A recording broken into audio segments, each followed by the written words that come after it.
I just wanna make you mine, mine, mine, mine, mine, mine, mine, mine. I just wanna make you mine, mine, mine, mine, mine, mine, mine, mine. I just wanna make you mine, mine, mine, mine, mine, mine, mine, mine. I just wanna make you mine.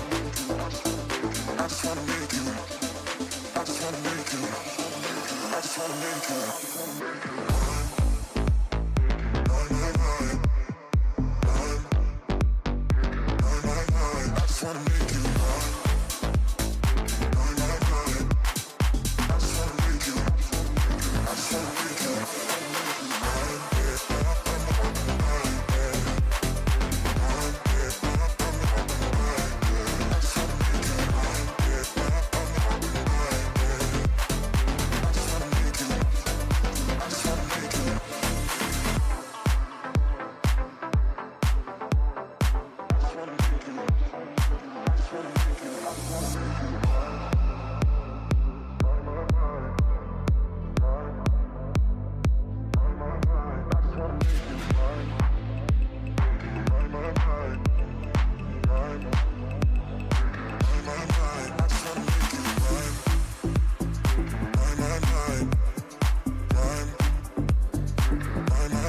I just wanna make you mine, yeah, mine, yeah. I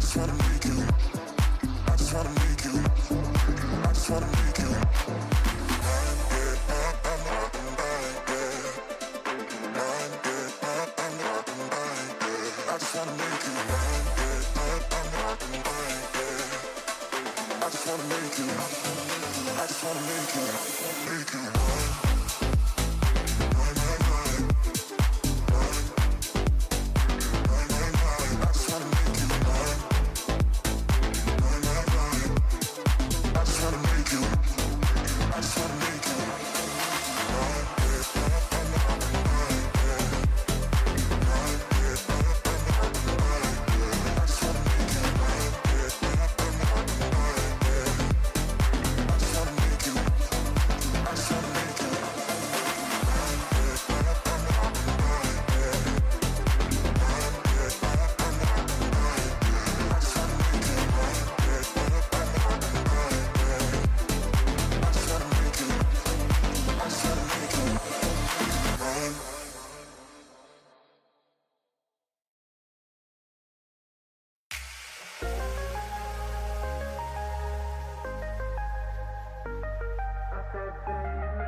One, two, three, let's go.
Walking hand in hand on the ocean floor, down deep we wander. Louder we sing, no there is no cure in this together. I don't wanna tell you that it's not real. Nothing is a fairy tale. Everything about you is so unreal. It won't be pretty when it ends. Now how could I leave with your sweet love on me? Yeah, yeah. Something about you always makes it harder. When you got my lipstick on your white shirt collar.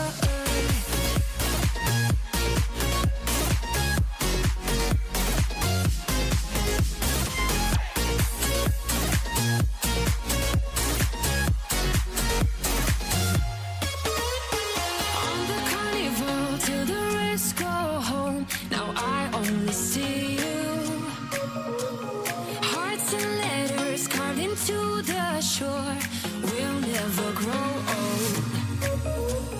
I don't wanna tell you that it's not real. Nothing is a fairy tale. But everything about you is so unreal. It won't be pretty when it ends. Now how could I leave with your sweet love on me? Yeah, yeah. Something about you always makes it harder. When you got my lipstick on your white shirt collar.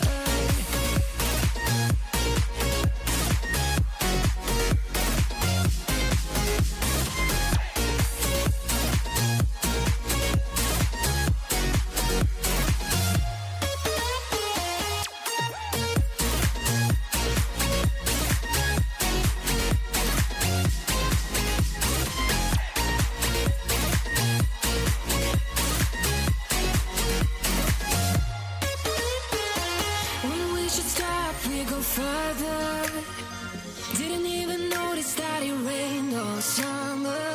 When we should stop, we go further. Didn't even notice that. Now how could I leave with your sweet love on me? Yeah, yeah. Something about you always makes it harder. My lipstick on your white shirt collar.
Good evening, everybody, and welcome to Octane Online Racing Simrigs Sprint Series. We are live for round 6 at Suzuka, the land of the rising sun, a classic Formula One track, just a classic racetrack with some of the most challenging corners on the calendar.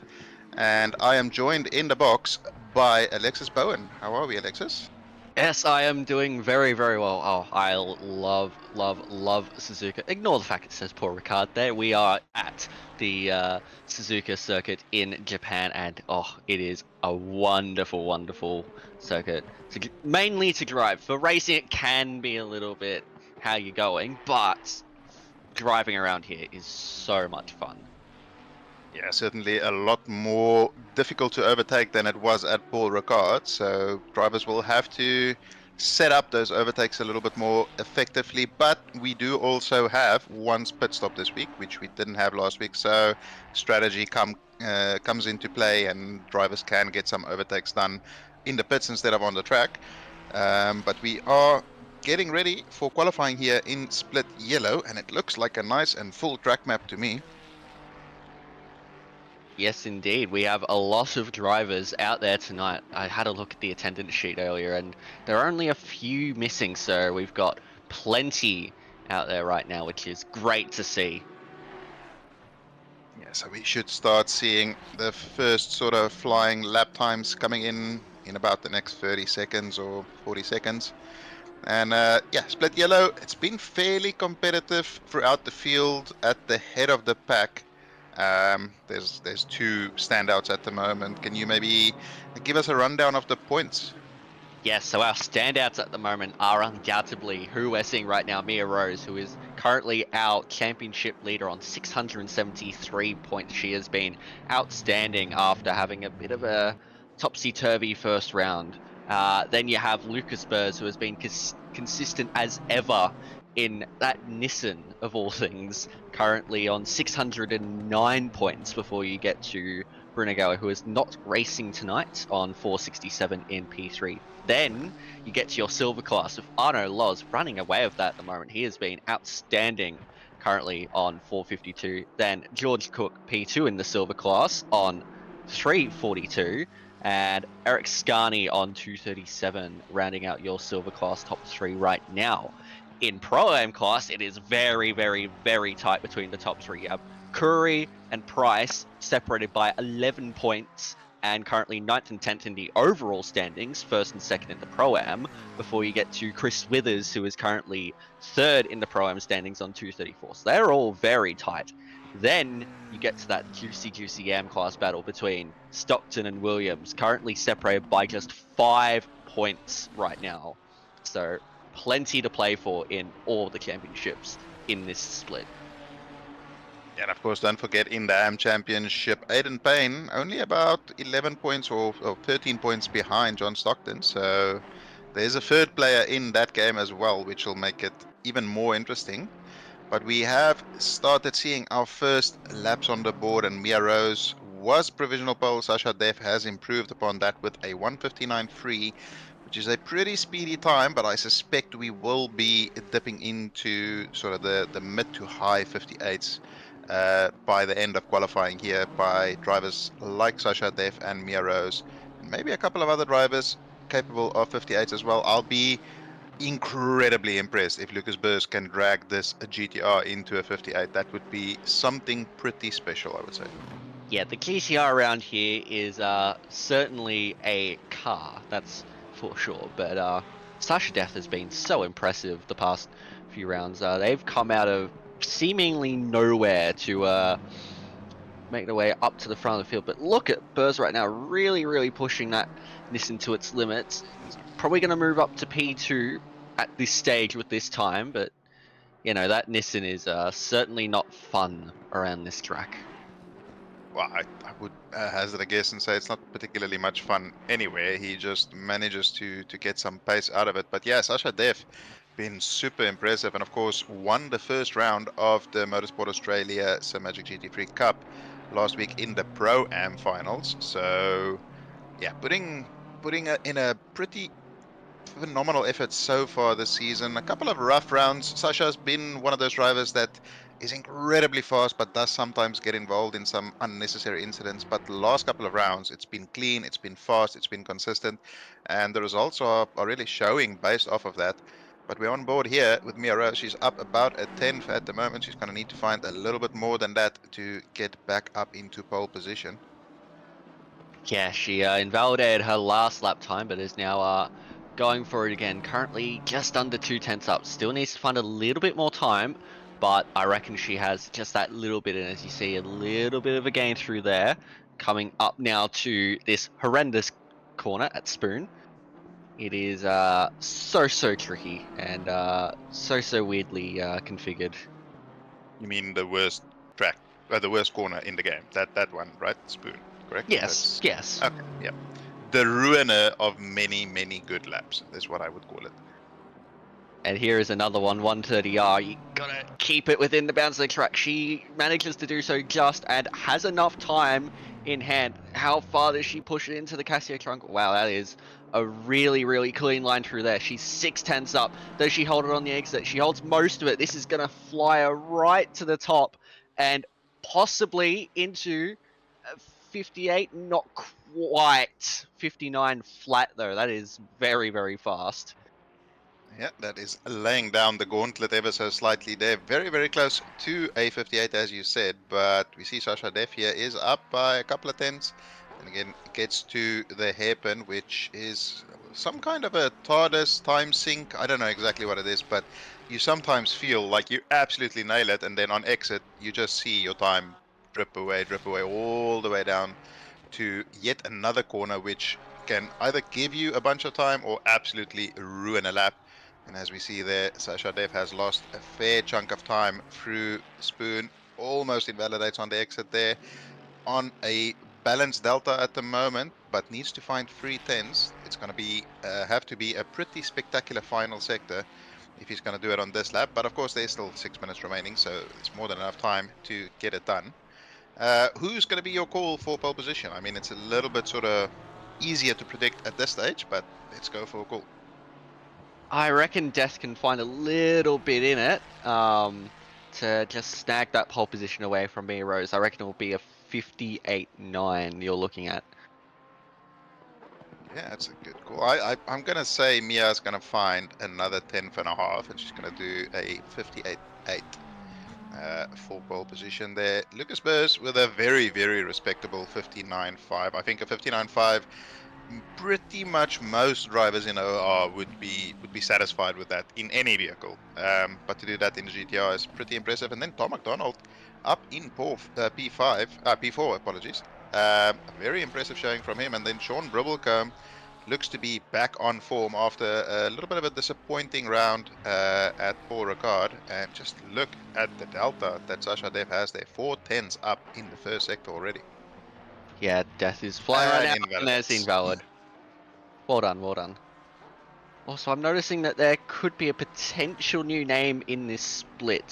Slater there in P5. I don't think I've seen Slater in Split Yellow this season yet. The name doesn't ring any bells, and also doesn't show up on the point standings, so it might be a new addition. But putting it in P5 on debut in the split is a good way to introduce yourself to Split Yellow. Certainly is. So we look now at Holmes, who's just jumped it up into P9, into the top 10 for the Pro-Am Lamborghini.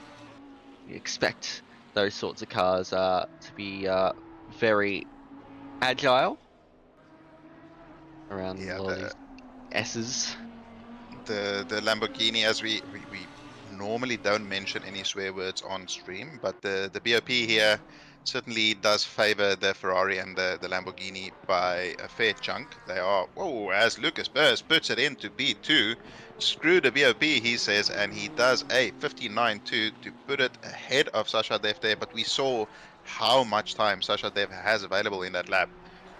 If they can just put it together properly. So maybe Lucas Burrs can find a little bit more. He is finding it through these very, very tricky rhythm-dependent first sector.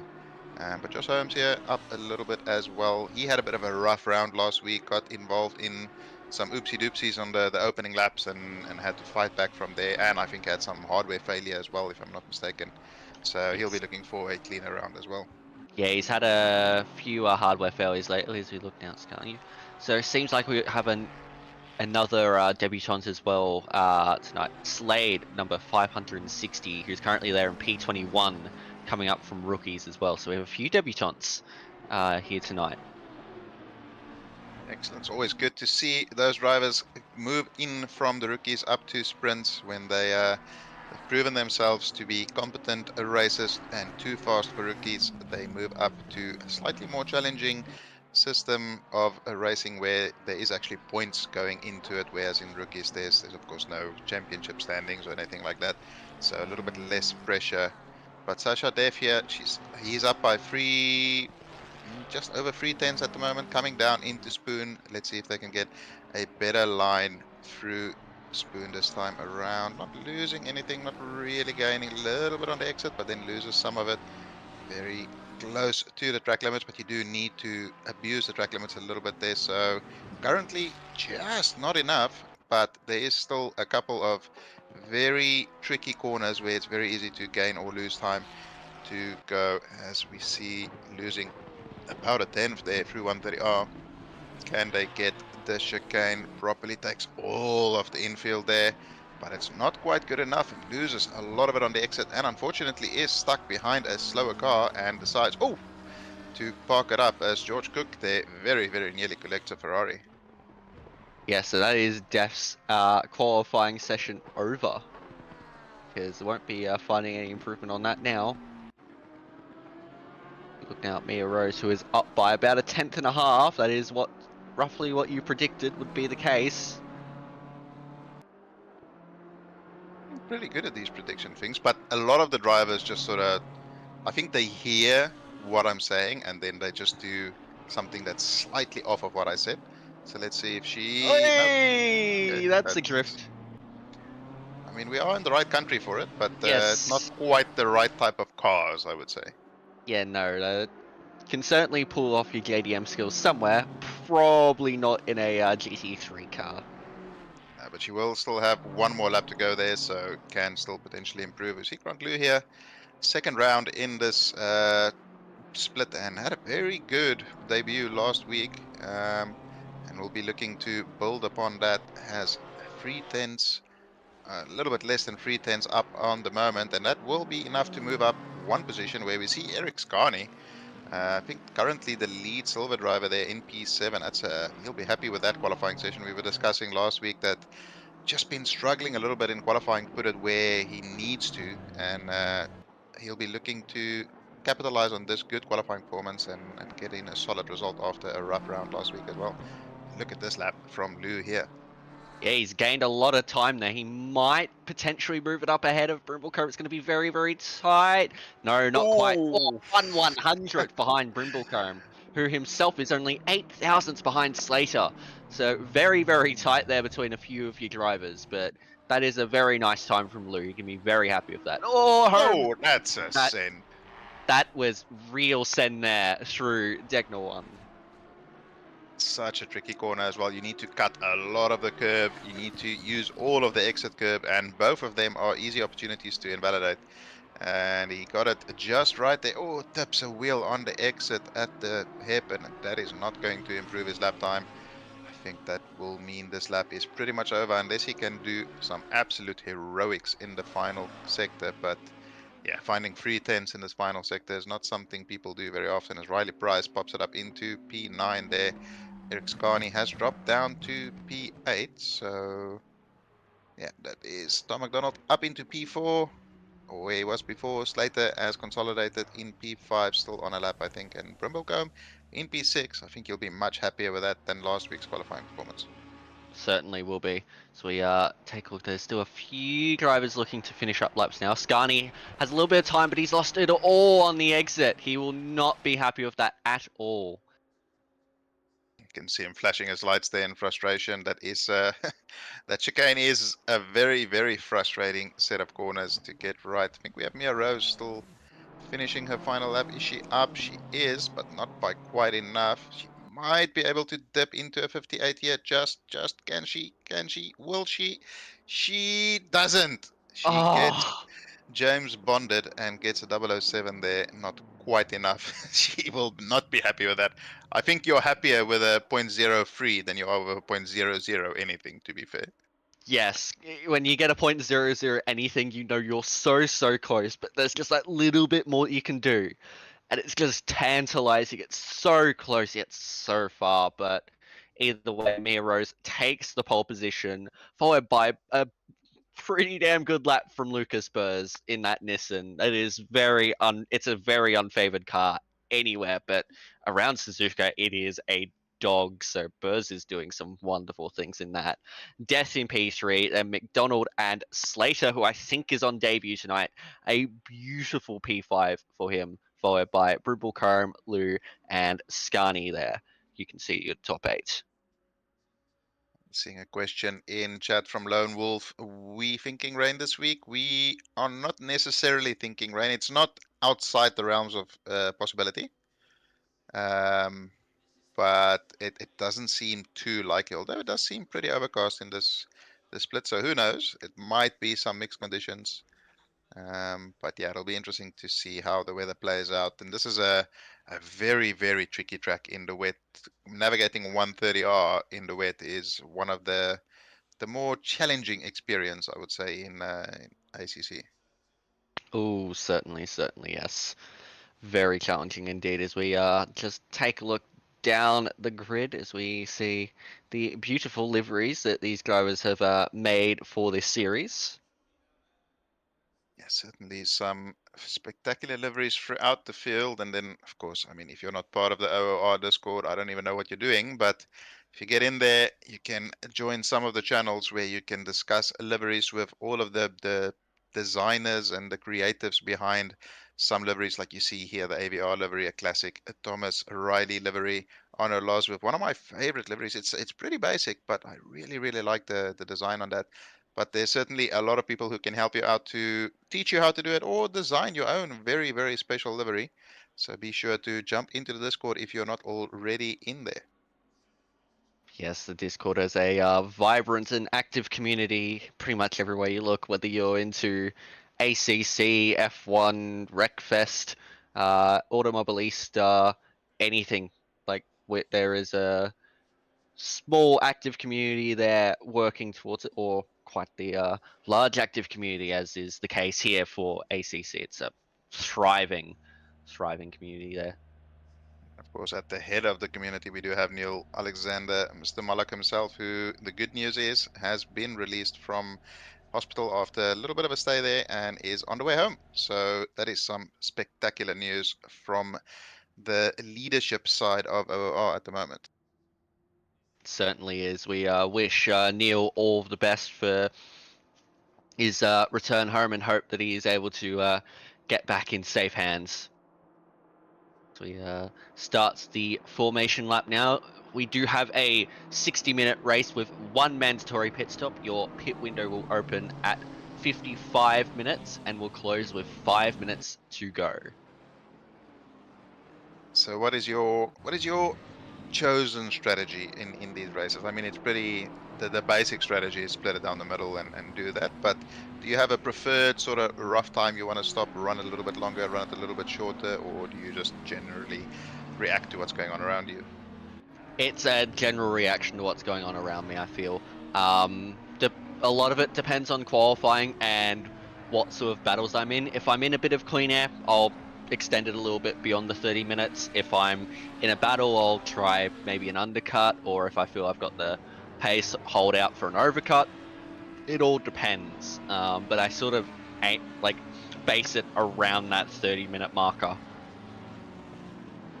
Yeah, I generally try and fuel for about 35 minutes or so, 36, somewhere around there. So Yeah. you can extend it a little bit if you need to, but generally, I mean, it works out best if you're not in too much traffic or anything like that, to just box roughly halfway, get some fresh tires on, and full speed towards the end of the race.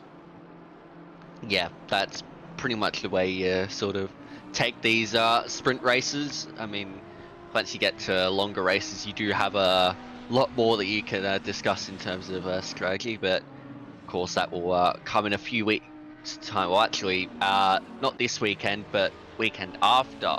We've got an endurance race coming up that will be very, very exciting indeed. Yeah, Nürburgring classic track. It's going to be a tricky endurance. It's not an easy track to overtake, very much similar to Suzuka in that sense. But yeah, it's going to be interesting. I think there's 43 cars in total that's entered. So that's a lot of cars for not a big track. So really looking forward to that. But that's in about 2 weeks' time. Currently, we have something else to focus on as Mia Rose leads the pack away.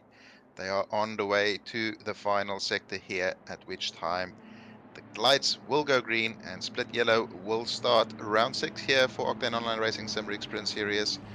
And Alexis, will you take us away for the start of this race?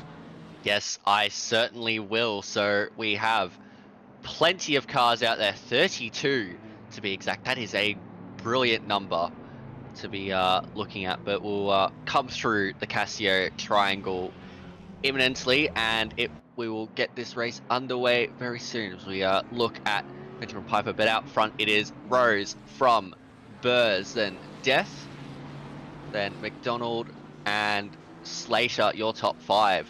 So we'll await the green flag. It will come up very, very soon as we roll along the start-finish straight. It is a bit further down than what you'd expect it to be, and we are underway. Green flag, we are racing, and there's already a 3-wide moment. That looks to be further back.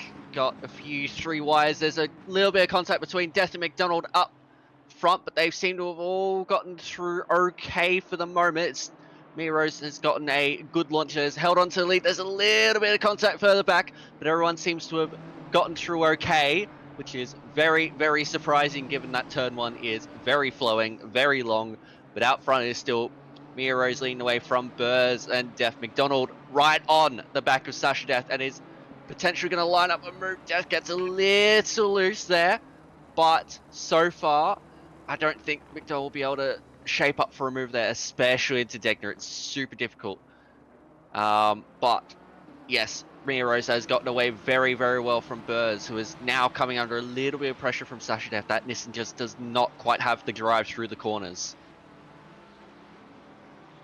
Nice clean start overall so far. No big incidents that we saw. A little bit of a straggler at the back there for car 560, but yeah, Lucas Burr is doing his best to hold on to the rear of that BMW. I just don't think he the car is capable of doing it. Burst certainly is, but we'll see if Mia Rose is able to build another gap like she did last week, or if Burst is able to stick with her this time. Of course, he does have Sasha Def with some phenomenal pace right behind him, so it's not going to be just a question of focusing on Rose behind. Look at the top speed of the GTR out of Spoon, though, and not quite enough to get alongside, and then a very tricky corner to follow closely through 130R and then down into the Casio triangle. Look at how Def closes up under braking. I don't think the Ferrari is going to have the acceleration to get past the GTR, but certainly will have a pace advantage on the actual lap times, I would say. Yes, it will. That Ferrari will be a bit more nimble through the fast corners that characterizes this Suzuka circuit, but Mia Rose currently has the fastest lap, obviously being the first lap, and has a 6/10 margin back to Burrs in P2. And it seems like Burrs, Death, and McDonald are equally breaking away from Brimblecombe, who has actually gone up into P5 ahead of Slater. So nice start from there from Brimblecombe. The Pro-Am entry having a solid race so far. Of course, we're only 2.5 minutes in. Yeah, still lots to happen, but he'll be happy gaining that position on lap 1 and looking pretty comfortable at the moment, almost a second ahead of Slater there. So about a second and a half, or 1.2 seconds behind Tom McDonald. I think we may see the top 4 just sort of splinter off a little bit here, unless Brimblecombe can pull some spectacular pace out of that Lamborghini, which is certainly possible given the car. Tom McDonald here really piling the pressure on Sasha Def as well. I think Def is maybe getting a little bit compromised by following too closely to Burrs as well. And McDonald really piling the pressure on him. Brimblecombe definitely not letting these guys go. We'll see at the next timing update. It was a 1.2 second gap at the previous timing line. Let's see what it's come down to, or if it's grown. And that will maybe dictate what we can expect from the rest of the race. Will he be able to join that top 4 battle, or is it going to be a little bit of a separate battle back at the front? It's held pretty steady at 1.2 seconds, so he isn't letting them go, that's for sure, but it's going to be tough. But McDonald is definitely looking racy at the moment. He wants to get past Death as soon as possible. We'll have a nice slipstream going down the start-finish straight. Will we be able to use any of that, though? Of course, Death will have a little bit of help from the Nissan ahead, but it's going to be tricky if you want to make a move into turn 1. He's going to have a look, but backs out of it. That was smart, but it gets very, very close. Oh, dear. You don't want to be getting too close going through a fast corner like that. Yeah, no, for sure. It's such a tricky place to get an overtake, unless you get an absolutely diabolical run out of the final sort of chicane there, and you can get all the way alongside before the braking zone. That's when it's possible to overtake there, but otherwise, it's not enough of a braking zone to really get any kind of a late braking move in there. But I mean, as you said earlier, it's a tricky track for racing, and what would you... If you were racing here, where would you try and set up an overtake? As we said, corner 1 is already a bit tricky to do that. Where would you generally be looking to set up a move or try and force a mistake out of the driver ahead? The pits. Okay, that's a cop-out. But on track, let's say an on-track move if you had to try and perform one. If I had to perform a on-track move... Oh, dear! Oh dear, I think someone's tried to perform an on-track move there at the hairpin and has caused a little bit of calamity there. As they now are going side by side between Payne and what looks to be Herod there. Payne up in the P10 if you don't mind the M-Class driver. Wowee. It looked like Riley Price tried to go up the inside of the hairpin, where I was just about to ask you, do you think it's a good place to perform an overtake? And based on current evidence, I would say no. But you can make a move there, but you have to be certain that you're going to be getting up the inside enough and giving the other driver enough room to actually get around the corner. So it is a little bit maybe yes, maybe no. But honestly, yeah, I think the best place to make a move is into the Casio triangle, getting the run out of 130R, as Herod tried to do there on Payne, but just couldn't quite get it up the inside. As we see further back, we have Petty Bridge on Loz going side by side into turn 1. And here we go. That's very, very tight. Turn 1 is not really an overtaking spot unless you are alongside that far, but unfortunately for Petty Bridge, he was not able to do so. Now Loz around the outside of Holmes in the S's. This is always a tight section. You can't really go too wide for too long. It has to back out of it. There's really only one good line through the S's, and it's all rhythm based. And once you're going there side by side, you're losing time. You're just costing yourself time. As we see another yellow flag in the background there at the final right hand of the S's, it seems. But yeah, that was an unfortunate incident. Oh, that's an even more unfortunate incident there for Nathan Wilson. Parked and not moving. Doesn't appear to be much going on in the vehicle at this time, but I think it was, we'll see a replay hopefully, but I saw in the background Riley Price was almost side by side with Liu as they were coming down into the hairpin, and as you said, you need to be 100% committed and sure that you'll be able to get it pulled up, because it's also one of those corners where there's only really one good line through there, and the braking zone is directly after a full speed king, so very, very tricky to get the move done there, and unfortunately that was an example of quite not how to do it. Yes, as they're going, oh no, don't go side by side through 130R, please. Payne goes off and will now lose a bunch of positions as he comes back on. Loses position to Price, but manages to stay ahead of Padova for now.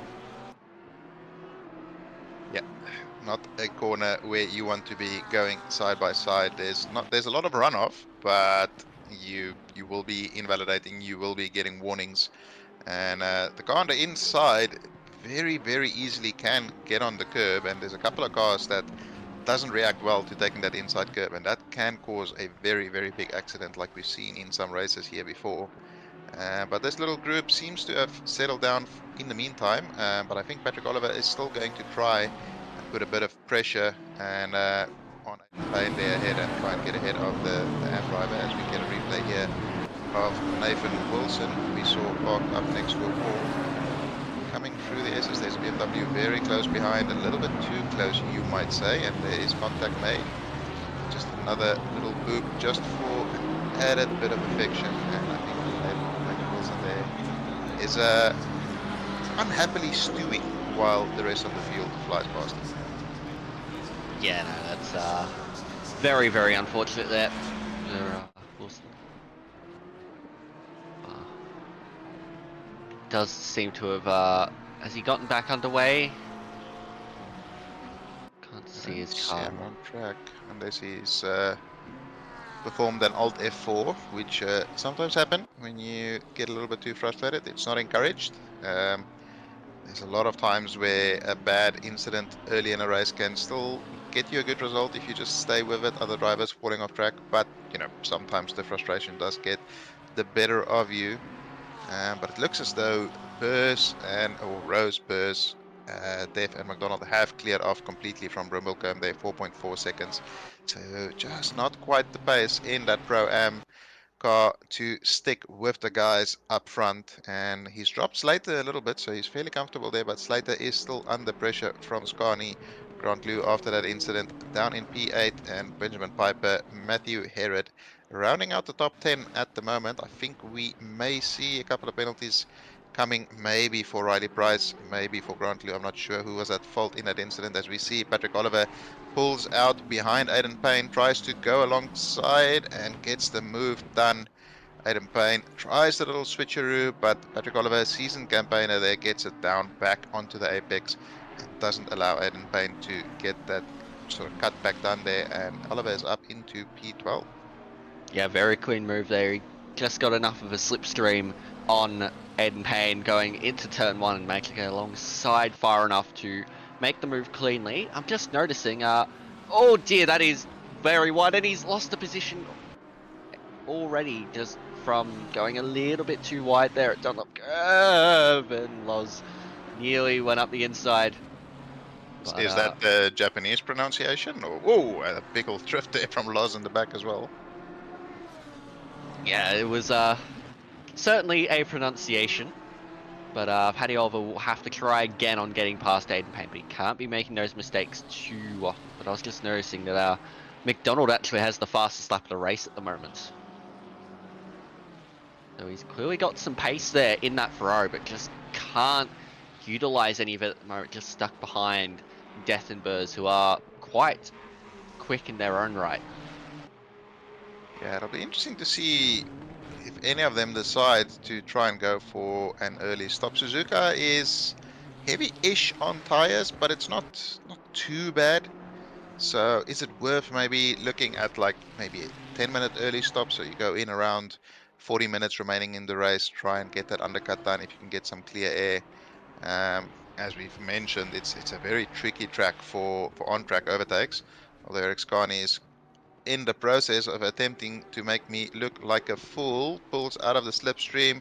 Is he alongside enough? He's not quite. He does try and spook Slater there, but Slater is wise to those type of tricks and gets it in nicely onto the apex of turn 2, and Eric Scani will have to sit behind for another lap and try and figure out how he's going to get past the Ferrari. Such a tricky place to overtake. But while things are not too crazy on track at the moment, let's pop over to chat just quickly. We haven't really mentioned them yet, but hello everybody, welcome to Octane Online Racing, and a couple of questions in there, a couple of interesting comments, and it's always good to see all the regulars, and I always have to say hi, Jan. Yes, yes. Yeah, we've got Jan, Mini Simeon, Luke, Lone Wolf, Tom Maloney, Craig Dale. Plenty of our usuals in tonight. Love to see it. Welcome as always, and to anyone new watching, don't hesitate to hit that subscribe button and that like button.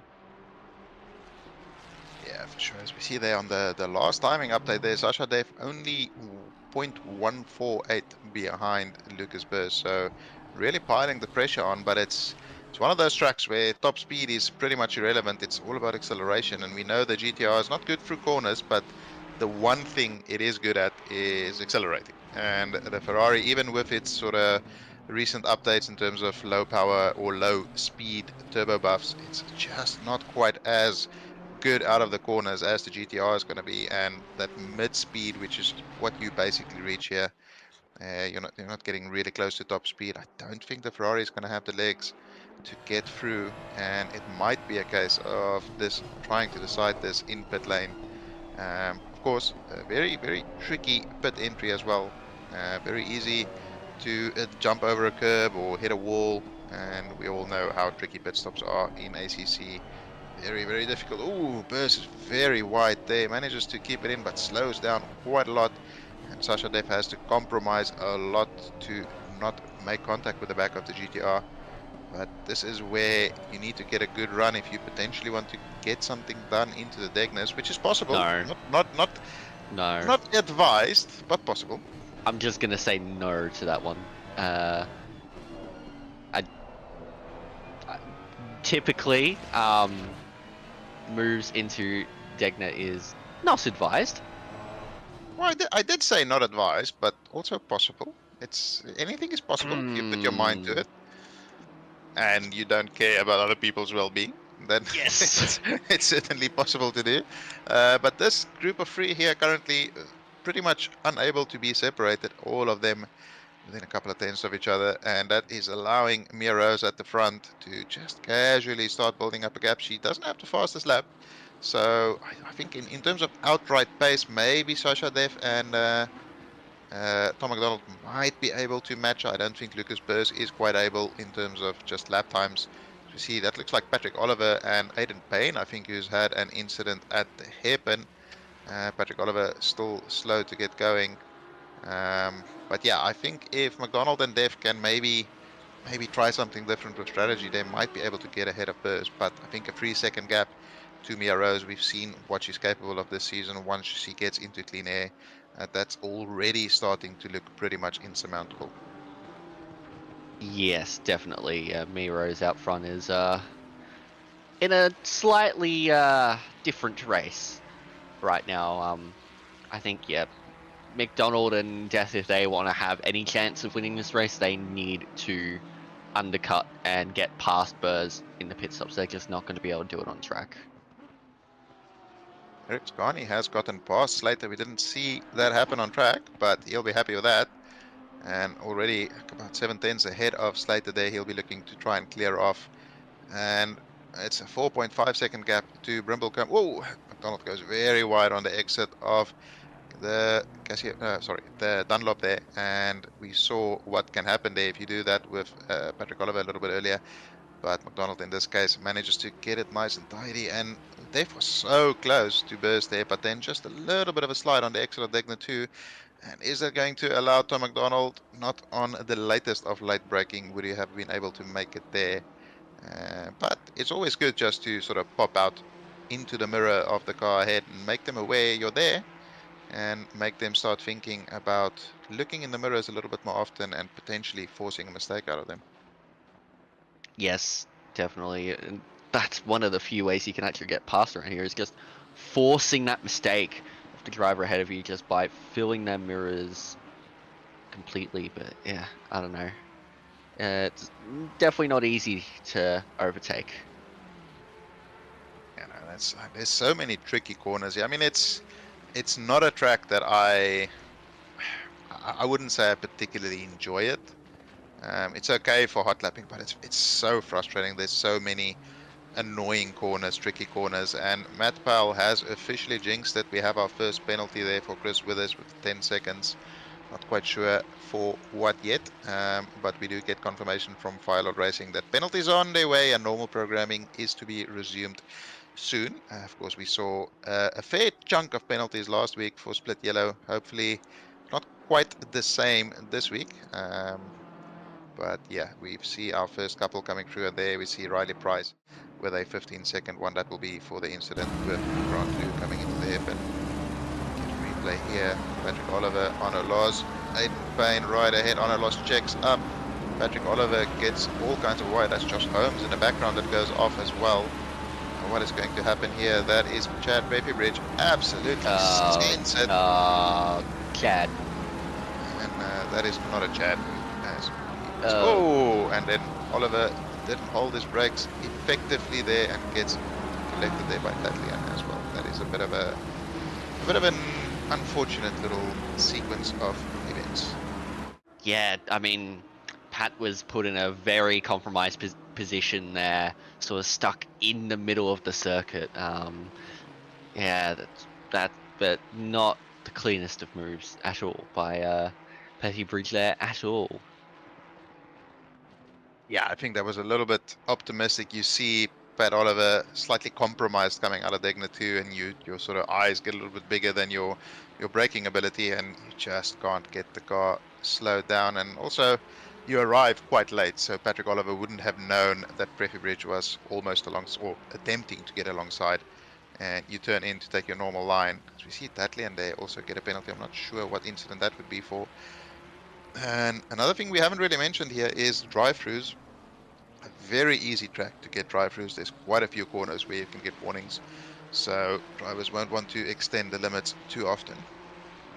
Yep, you will have to manage that. Although, funnily enough, you can cut pretty much all of Casio Triangle on the AstroTurf, and you are pretty much fine. At least the bright green AstroTurf. Oh dear. Oh, that's a save. What a save. Jeez. Wow. Okay. Well done, Grant Lou. I'm assuming got on the Brown curb, flag. maybe? Yep. No, brown definitely. flag. I think his butt took a bite out of his seat, so he's definitely going to need a new race suit and seat. But well saved.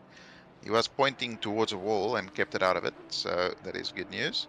Have we seen anybody perform a pit stop yet? Have we see Chris Withers there dives into pit lane? Yes, there's been a few. I've noticed Withers and Muddle have come into the pits.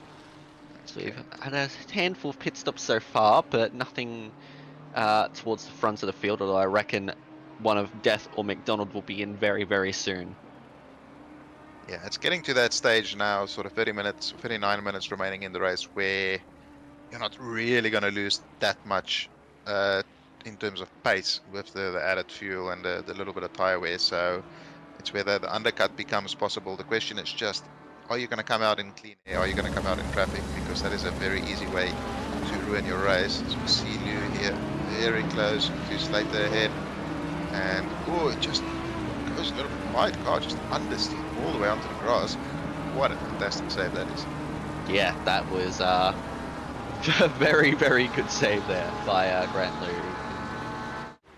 Breathe a little easier now, knowing that he's managed to save that, but he's going to be careful, that's for sure. But let's keep an eye on these three. Will any of them blink and go into pit lane? Burrs continues on, Death continues on, and McDonald's in. That's what I thought. McDonald has come into the pits. 38 minutes. So we'll keep an eye on this battle very, very closely indeed as the pit stops start to take place. And of course, for those unaware, you will see next to the driver's name, there's a little orange dongle with a 1 in it that becomes a green dongle, or line, or block, or whatever you want to call it, once they have performed their pit stop. So that is how you can tell who has performed their pit stops, who hasn't. And we see Chris Withers there coming out. Oh, Sasha Dev got a little bit too close to burst there and got out of shape into the final part of the SS, and then coming down into Dunlop. This is such a tricky turn in to get right. The car always wants to push wide there, but you just need to commit to it. The car will pull around towards Degner 1, and then take all of the curb on the inside, use all of the curb on the outside, and then again for Degner 2. Some of the cars can take quite a lot of the curb on the inside, some of the cars can't. I think the Ferrari is one of those that deals with the curbs fairly well. It's a very, very fast car around here, and as we can see by Sasha Dev's lap times, it certainly is a competitive vehicle. Very much so. It's definitely one of the easier cars to actually acclimatize yourself with the game. But to actually get all of the speed out of it, you do really have to hustle it around. So maybe easy to drive, hard, but definitely hard to master. Yeah, absolutely, I can agree with that. And if you look at the sort of the leaderboards, and so it's between the Ferrari and the Lamborghini for outright fastest cars around here. They're barely separated by a 100th. And then there's a fairly substantial gap to the next group of cars, but then it's quite a nice competitive group of cars. So yeah, if you're in a Ferrari, you're certainly in the position to go very fast, but as you said, getting that last little bits of performance out of it is certainly very tricky. You need to, it's such a smooth car to drive, but from what I found, to get it to go fast, you need to just push it over that limit a little bit, make it a little bit more loose. Yeah, certainly. Be interesting to see where McDonald has come out. He's come out in what looks to be a little bit of traffic, but it's not too bad from what I'm seeing. Once he gets past Sanders ahead, he has a fair gap. Riley Price there dives into pit lane. So yeah, McDonald is your lead driver who has pit, but I don't think he's come out exactly where he would have wanted to. 6 tenths behind Fisher, who is under no obligation to let him through. Although he has already gotten past him, he's now behind Sanders. Sorry, as you said. Oh, don't want to be going wide there too often. That's a very, very quick place to get a warning. And he'll be looking to dispose of Sanders as quickly as possible, and that will give him some clean air. Will be able to get around. Sanders dives into pit lane. That is perfectly timed for McDonald there. Now he really needs to get his head down and get some qualifying laps going to try and bridge that gap to Def and Burrs, who is ahead of him. Yeah, so he's got 9.7 seconds to favour, so he's got a fair chunk of road that he can utilise now. But we'll keep an eye on what Burrs and Death are able to do. Burrs on the last lap was a 2 flat 0.5, so not quite at the pace that he set his best lap with, but it's still solid enough. I mean, clearly solid enough because he's only 4 seconds behind Rose right now. Let's see, it looked like Josh Holmes there had an accident and returned to garage. Saw him as a yellow flag and then he appeared in pit, so hopefully not a hardware failure or something. Sasha Def dives into pit lane, so we'll get a little bit of an indication here of how it's playing out between Def and McDonald. I'm thinking just that little bit of traffic that McDonald caught on exit is maybe going to affect his attempt at the undercut here. Yeah, potentially.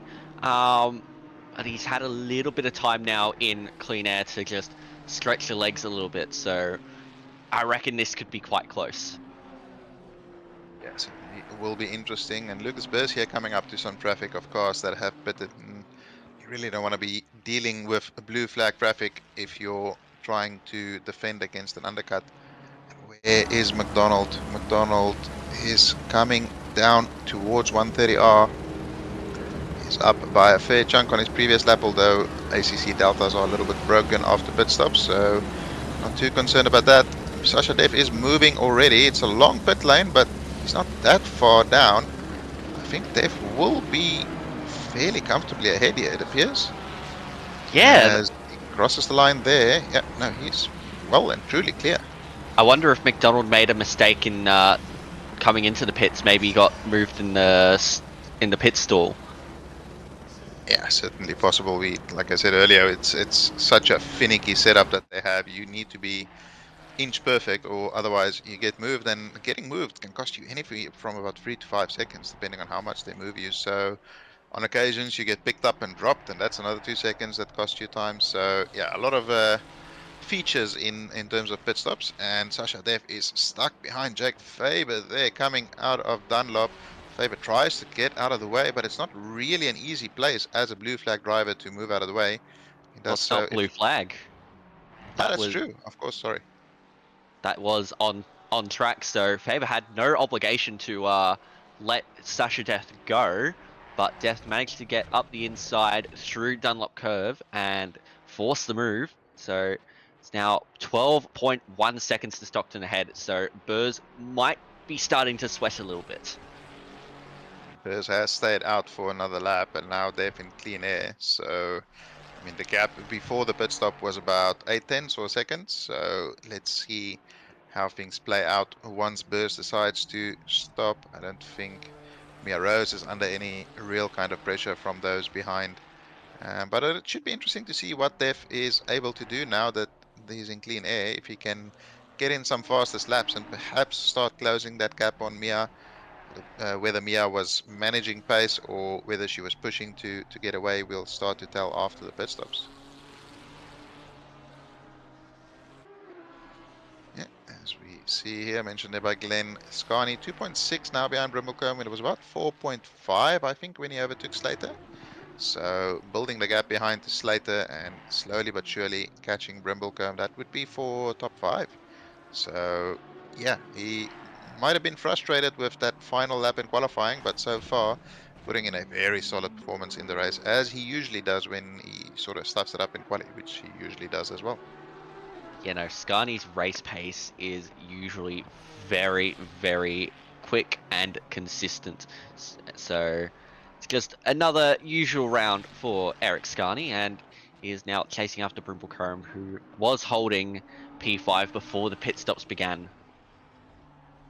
It's interesting how you get different drivers. Some drivers are phenomenal hot lappers and then fall apart in the race. Others are crap at qualifying or hot lapping, but then absolutely dominant in the race. And then right at the tippy top, you get the ones who are brilliant at both, and they usually end up winning races fairly frequently. So let's see whether Scarney or Brimblecombe decide to dive into pit lane. Lucas Burrs has decided to dive into pit lane. Will either of these, Mia Rose is staying out, like mentioned, she's not really under any pressure. Scarney looks like he's going fairly slowly, but not slowly enough to dive into pit lane. So they are still going, and now we will be able to tell, has Sasha Dev been able to get the undercut done on Burrs? It's going to be interesting. Death has had a few laps now in clean air and has clearly had a much better pit stop than what McDonald had. So this could be quite tight, I reckon. Yeah, we haven't seen Dev's outright pace because the previous lap was the out lap. So this will give us an indication of the type of pace that they are running. Burrs is still in pit lane. Is he moving? He's moving now. How far down pit lane is he? There's the start-finish line there. This is going to be fairly tight, I would say. Certainly tighter than McDonald and Def. It's going to be super, super tight. Let's see, where is Death? There's Death, and Death's gotten ahead. Death's gotten the undercut.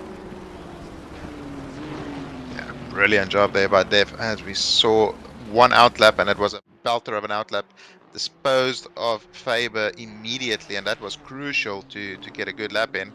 And then one more flying lap. We didn't quite see the lap time there, but it was good enough to just get ahead of Burrs. And Burrs, of course, has to get those tires up to pressure.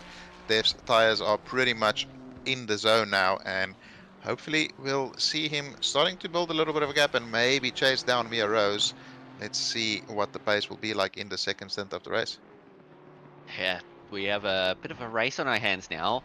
Death will not be stuck behind the Nissan, because I don't think Nissan quite had the pace, but Rose is coming to the pits, so I think there should be about a 4-second gap still between Rose and Death after the pit stop. See Patrick Oliver there with a 25-second penalty. I'm not 100% sure what happened there. That's unless it's a combination of two Combination, penalties. definitely combination. But yeah, let's see what Mia Rose and Eric Scarney has dived into pit lane as well. Sean Brimblecombe will be saying, stop the count, red flag it, stop the race. I want to win it like this. He is leading the race at the moment. And Mia Rose, Eric Scarney in pit lane. There's quite a few drivers who still haven't done their pit stop, so most of them will be performing that in the next couple of laps. It's going to be interesting to see how far ahead Mia Rose is and what type of pace Def is capable of in clean air. Yes, there's certainly a few things at play, but Mia Rose will come out of pit lane right about now. So yeah, it's going to be about a 4 to 5 second gap back to Death. Yeah, it's a big old gap to chase down in 26 seconds, especially on a driver like Mia Rose, who is, shall we say, more than competent and very, very fast. So yeah, I would love to place my confidence in Def, but I don't think the pace will be quite enough to chase down Mia Rose. But he's already built a nice 1.3 second buffer to Burst there behind, so certainly some pace in the car. So let's see how it plays out. Well, we'll keep an eye on what the margin is. Mia Rose crosses the sector line now. I think it's going to be about, yeah, maybe 6 to 7 seconds actually. Yeah, 6.6. So Mia Rose has showed a lot of pace on the in laps and has managed to eke out quite the gap. So it's going to be a tough ask for Death. Yep, but I mean, that's what we all live for, is trying to chase somebody down. You want to go for the win, you want to get the best result possible, and you can't blame anybody else except for yourself if you're not able to do it. Although, I mean, you can also blame the car a little bit if you want to be like that. But no, I don't think Def is in a position to do that. We see a yellow flag there. It looks like car 76, who's usually Beffy Bridge, if I'm not mistaken. Yep, Beffy Bridge is going slowly at the exit of Spoon. Very easy corner to perform some loop-de-loops if you hit the curb just in the wrong way. He was running P4 before that, and has now dropped down to P6 with a pit stop and a penalty still to serve. Yes, indeed. So, big ask now for Pethy Bridge, but he'll be into. No, he's not. Okay. I would have expected him to come in after having a little bit of an incident, but yeah. Meanwhile, looks like Sasha Death is about to lap what looks to be Mini Sanders. Yes, does so into turn 1. Yeah, so what is the gap now to Def? A little bit hard to tell with the car in the middle, but it's still about 3.1 seconds there based on my very, very inefficient quick math. And yeah, we still have Slater leading the race. Brimblecombe has performed the pit stop. Let's see where they come out in relation to Eric Scarney once ACC timing boards decide to update. As they start dropping down the order, people crossing the line. Let's see there. One more, two more, or one more now. Let's see what the gap will be to Eric Scarney once they both cross the timing line. Oh, that's one way to get out of the way there by Mini Sanders. Yes, definitely. Brimblecombe will cross the line. Yeah, there we go. So let's see. Gap has held. It's held at about 2 and a bit seconds. I think it was about 2.6 when we checked. So let's see what's happened to Chad here. It's an interesting one. Oh, and he got the wall as well. That was a weird one. That was usually you sort of get on top of the curve or something, but yeah, just lost a little bit of traction. It is very slippery and almost feels a little bit off camber nearly when you're trying to get on the power here or there. But Sasha Dev here, right behind Bridge. I'm not sure if Bridge is trying to get out of the way or just being a little bit clumsy getting through the chicane there, but I think he dives up into pit lane. And that would have cost Def a little bit of time there going through the chicane. But the good news is that most of the traffic is now clear.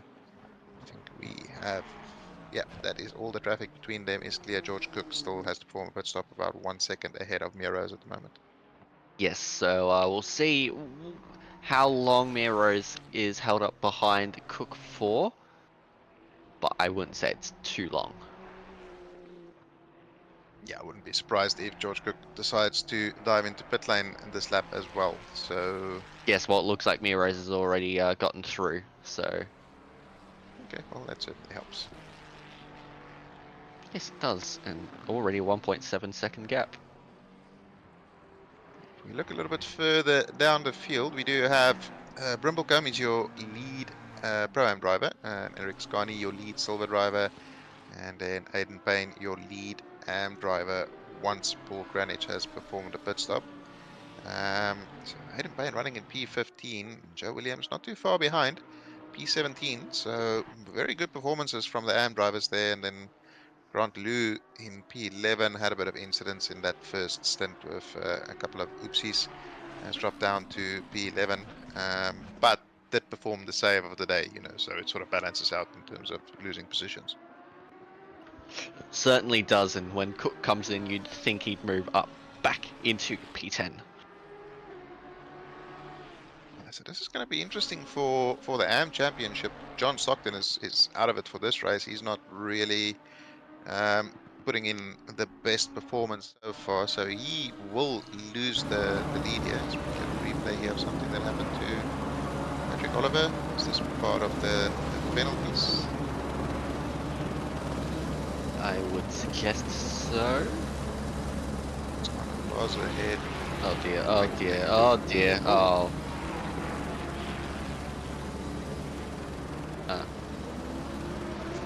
Very unfortunate, but it is the benefit of live stewards. You get your penalty, you serve your penalty. Generally, you try and send a message after the race to apologize for making a mistake, and everybody shakes hands and moves on. Just a little bit of gentlemanly conduct. But Joe Williams is on 131 points, and Aidan Payne is on 123 points. Aidan Payne about 3 positions ahead. Well, 2 positions technically after Greenwich gets out of the way. So that is really going to tighten up the battle at the top of the AM class after this race is over, if it finishes as it stands at the moment, of course. Oh yes, certainly will. Of course, Williams was ahead in that M championship before he missed last round, but back this week and seems to have sold enough pace at the moment. But yeah, no, that 2 positions, that's going to be interesting. Like, an Aidan Payne has had a very solid race. It was running in the top 10 for a little bit earlier on as well. So nicely done so far by Aidan Payne in that Ferrari. Yeah, absolutely. It wasn't some enthralling battles with Patrick Oliver and that little group there in the first 15 or so minutes. Ooh, that's a bit of a wiggle coming out of Dunlop. Manages to get it back on track. Did 560 retire? Can't see him on track. I'm not sure exactly who 560 is. But if it is Holmes, then yes, I think so. And we are looking here at Aidan Payne trying to chase down Demo Icarus and Riley Price ahead of him. I think Icarus himself is trying to chase down Riley Price as well. So This is the battle for P11 at the moment. I don't think any of these guys are in a position to catch Grantlu for the top 10. But yeah, it's a bit of a standout performance by Brimblecombe and Scani there, like really far ahead of the rest of the drivers in their classes. Yeah, absolutely. They've had masterclasses. Yeah, Brimblecombe there in P5 having a brilliant time of it. Look at the gap now. Definitely, yeah. But yeah, no, 9/10 of a second between those two is it's gonna be spicy right to the end.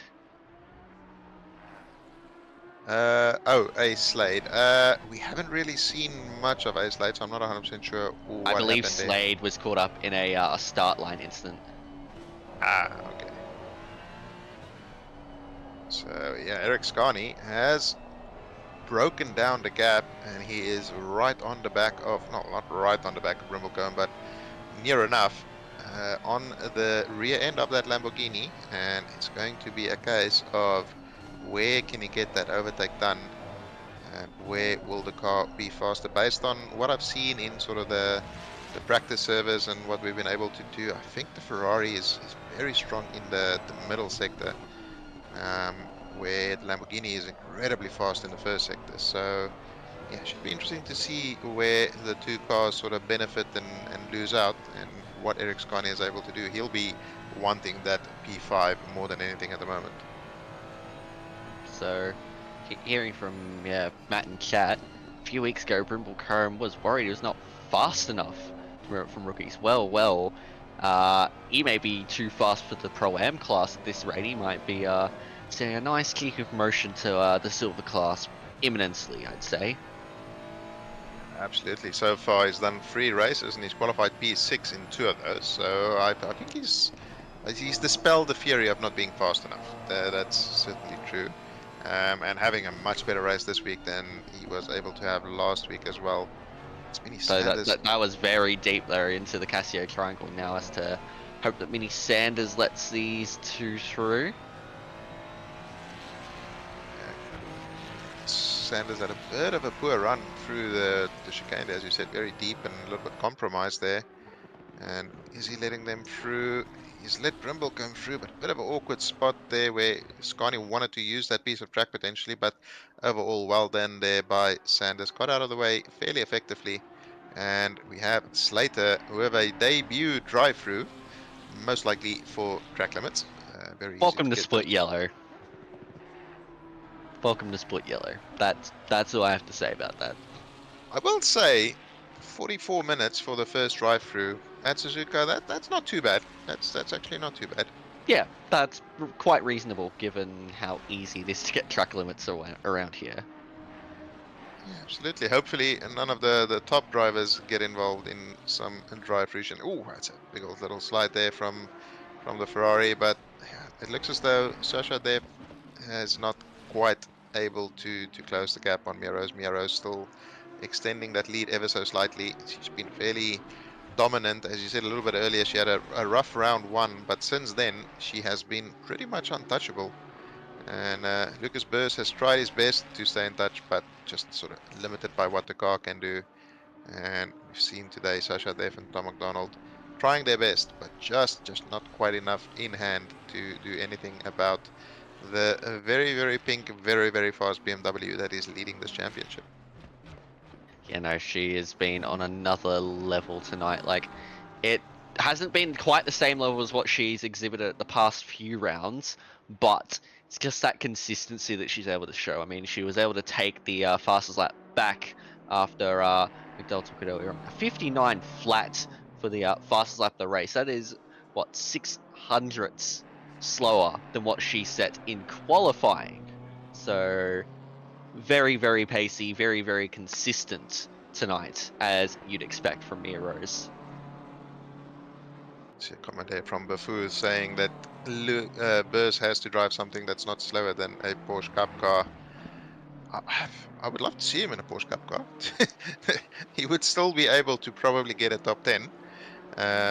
He's really a phenomenal driver, but yeah, it would be nice to see him in something competitive to see what he's capable of doing. I don't know if you remember at this track, the Suzuka 12 hour, a little bit earlier this year, where he did, I think it was a 57.8 or 9 in the race. Oh, Brimblecombe's had an incident somewhere and he's dropped down to P7, so Scarney up to P5, but yeah, no, Brimblecombe's dropped a long way back. Hopefully that was self-inflicted and not something that Scarney was involved in. But yeah, I'm going to blame that one on Mini Simeon. Yes. Trying to blame us for a curse, and then you said Brimblecombe crashes out. So that's certainly on Mini Simeon. So Yes, definitely. Brimblecombe, if you want to send your hate mail, it's 123 or 42 Wallaby Lane, Sydney Harbour, Australia, for Mini Simeon. Yes, that is definitely a real location. It's a Finding Nemo location. Yes. But yeah, Brimblecombe has Piper right ahead of him in track, and he's shown that he is faster than Piper so far this round. So it'll be interesting to see if he can catch back up. That car looks a little bit loose there, but that just might be spoon things. Interesting to see if he can catch back up. Oh no, this looks self-inflicted. Oh no. Oh dear. Just that curb. At least he didn't crash, but those tires will be nice and toasty. The Marshall's got a good little show there with a big old 360 there. But yeah, as you said, at least avoided the wall. So that's some good news for Brimblecombe there. It's a consolation prize, that's for sure. But either way, that's put Eric Scarney into a beautiful top 5 position. He's had a very good race today, as Eric Scarney. Past few rounds have not been great for him, whether that be due to incidents or through some other means. But tonight, Eric Scarney has had a very good night. Yeah, it's one of those cases where getting a clean start and just being able to settle down makes such a difference to what you can do in a race. Oh, for God's... Oh, no. What happened now? Oh, no. Oh, dear. Did he win it? Oh, he disconnected? Oh, no. He disconnected.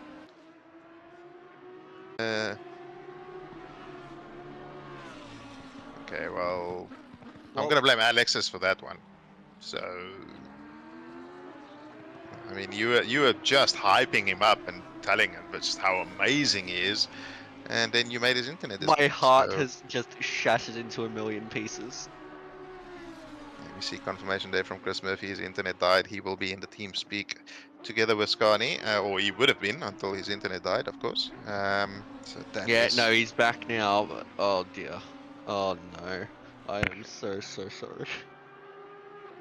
Again, Scarney, if you want to send your hate mail, it's Alexis Bowen at 43 Wallaby Lane, Sydney Harbour.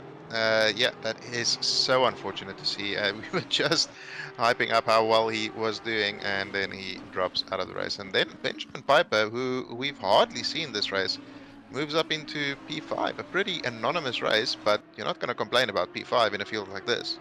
Well, he qualified further down on the grid. I think he was like P13 or something on the grid, so this is actually a really good race from Piper. Yeah, it's been anonymous, but he's driven cleanly, he's driven with consistency. So overall, Benjamin Piper can be very pleased if he holds on to this P5.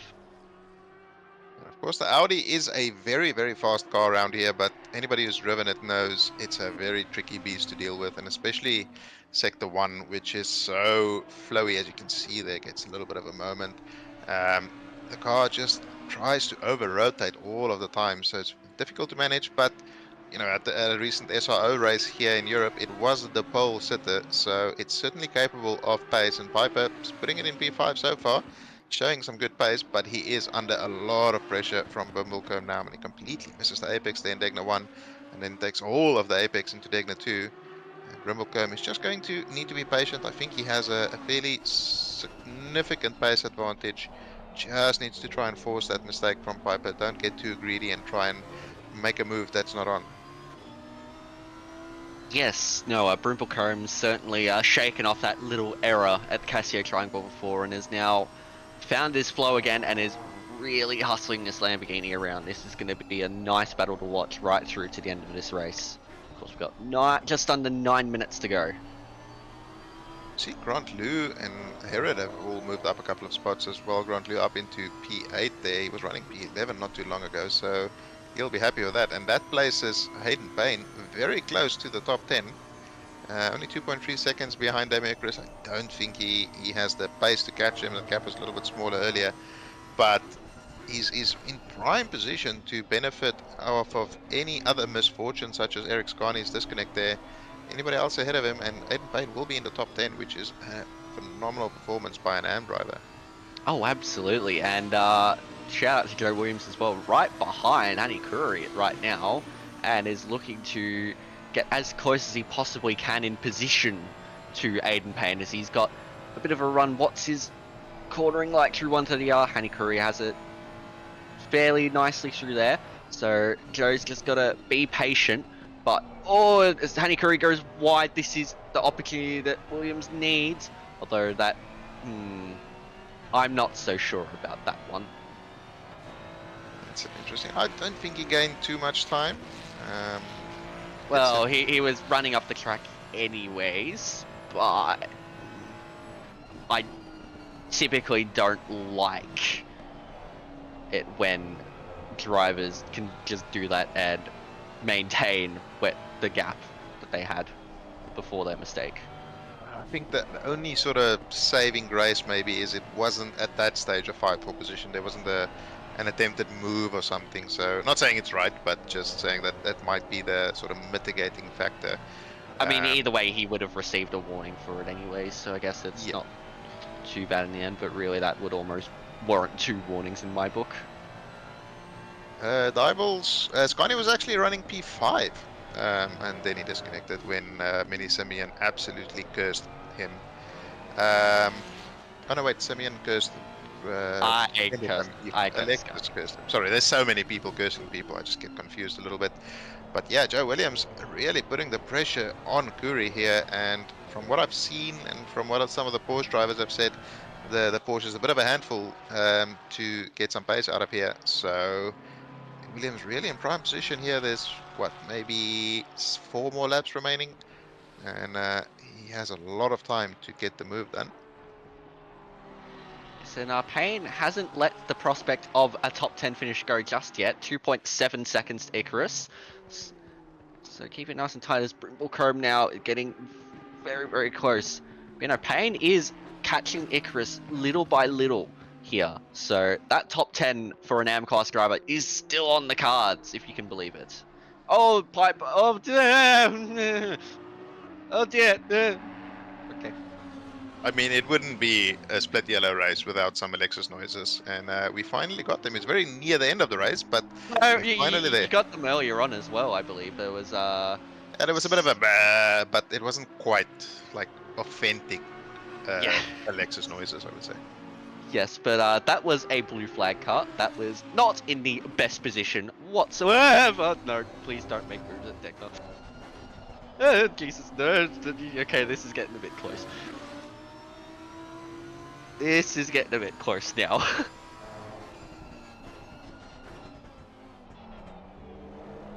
Yeah, it's Brimblecombe putting the pressure on Piper, taking some, shall we say, creative racing lines, dealing with traffic and a couple of the corners there, but hopefully things can settle down now. There's no immediate blue flags ahead of them, although there's one going through Spoon at the moment. But yeah, if he just needs to stay a little bit patient. We've seen Piper making some mistakes, and he should be able to capitalize on one of those if he can just stay close enough. Yes, he has to maintain the slipstream, but he certainly has the pace. That's for sure. He's just got to find that right opportunity. Can't be doing any rash move. Yeah, I mean, as we've mentioned a couple of times, it's a very tricky track to overtake, so you really need to be super, super patient and just stay in that sort of window of opportunity, basically, and when it presents itself, you need to bounce immediately. I don't think the Lamborghini is going to have the legs to drive past the Audi, and just maybe move out of the sort of slipstream there, make your car a little bit more visible, just make them drive in the mirrors, and that's how you can potentially force a mistake out of them. But I mean, Benjamin Piper, he's been around for quite a while. He's not somebody who's going to spook easily. Um, but it's still worth a shot. It's what you need to do to get into the mind of the driver ahead of you and try and sort of psych them out. Yes, you just have to try anything at this point, like bar a stupid move. But if you can certainly try and create an error from the driver ahead, that would certainly help. Although Brimplecombe needs to get a little bit close now. I think he took my advice of too close a little bit too literally. The bad news is he is going to have an accident again because Minisimian is just busy cursing him again. But hopefully that curse has been broken and he can stay on track and get the move done. Joe Williams still piling the pressure on to Kuri. Look how close that gap was at the last timing line. So certainly piling the pressure on, but Kuri doing a phenomenal job of just staying calm and keeping the car where it needs to be, not allowing Williams any opportunities thus far. There's 2 more laps remaining after this. Don't go too wide there. It's very easy to get a warning. But Williams getting a little bit frustrated trying to find a way past and nothing doing so far. Yeah, he's still got a little bit of time left, but he's got to find the right opportunity. That's the tricky part. It seems like now Curry's just starting to break away that little bit, so this opportunity for Williams might come a little bit too late for him. But we've seen there's so many corners where mistakes happen and it's very easy to go deep at the chicane, as we saw 2 laps ago from Curry. So the opportunities are there, and all you need to do is be there if you want to take advantage. But it all depends on the drivers around you and what they are doing. But Brimblecombe still unable to find a way past Piper. Piper really just not defending, but just placing the car in the correct positions, not allowing Brimblecombe any opportunities thus far. And he only has 1 more lap after this one to try and stay ahead and secure a P5 position after, as you said, a little bit of a poor qualifying performance.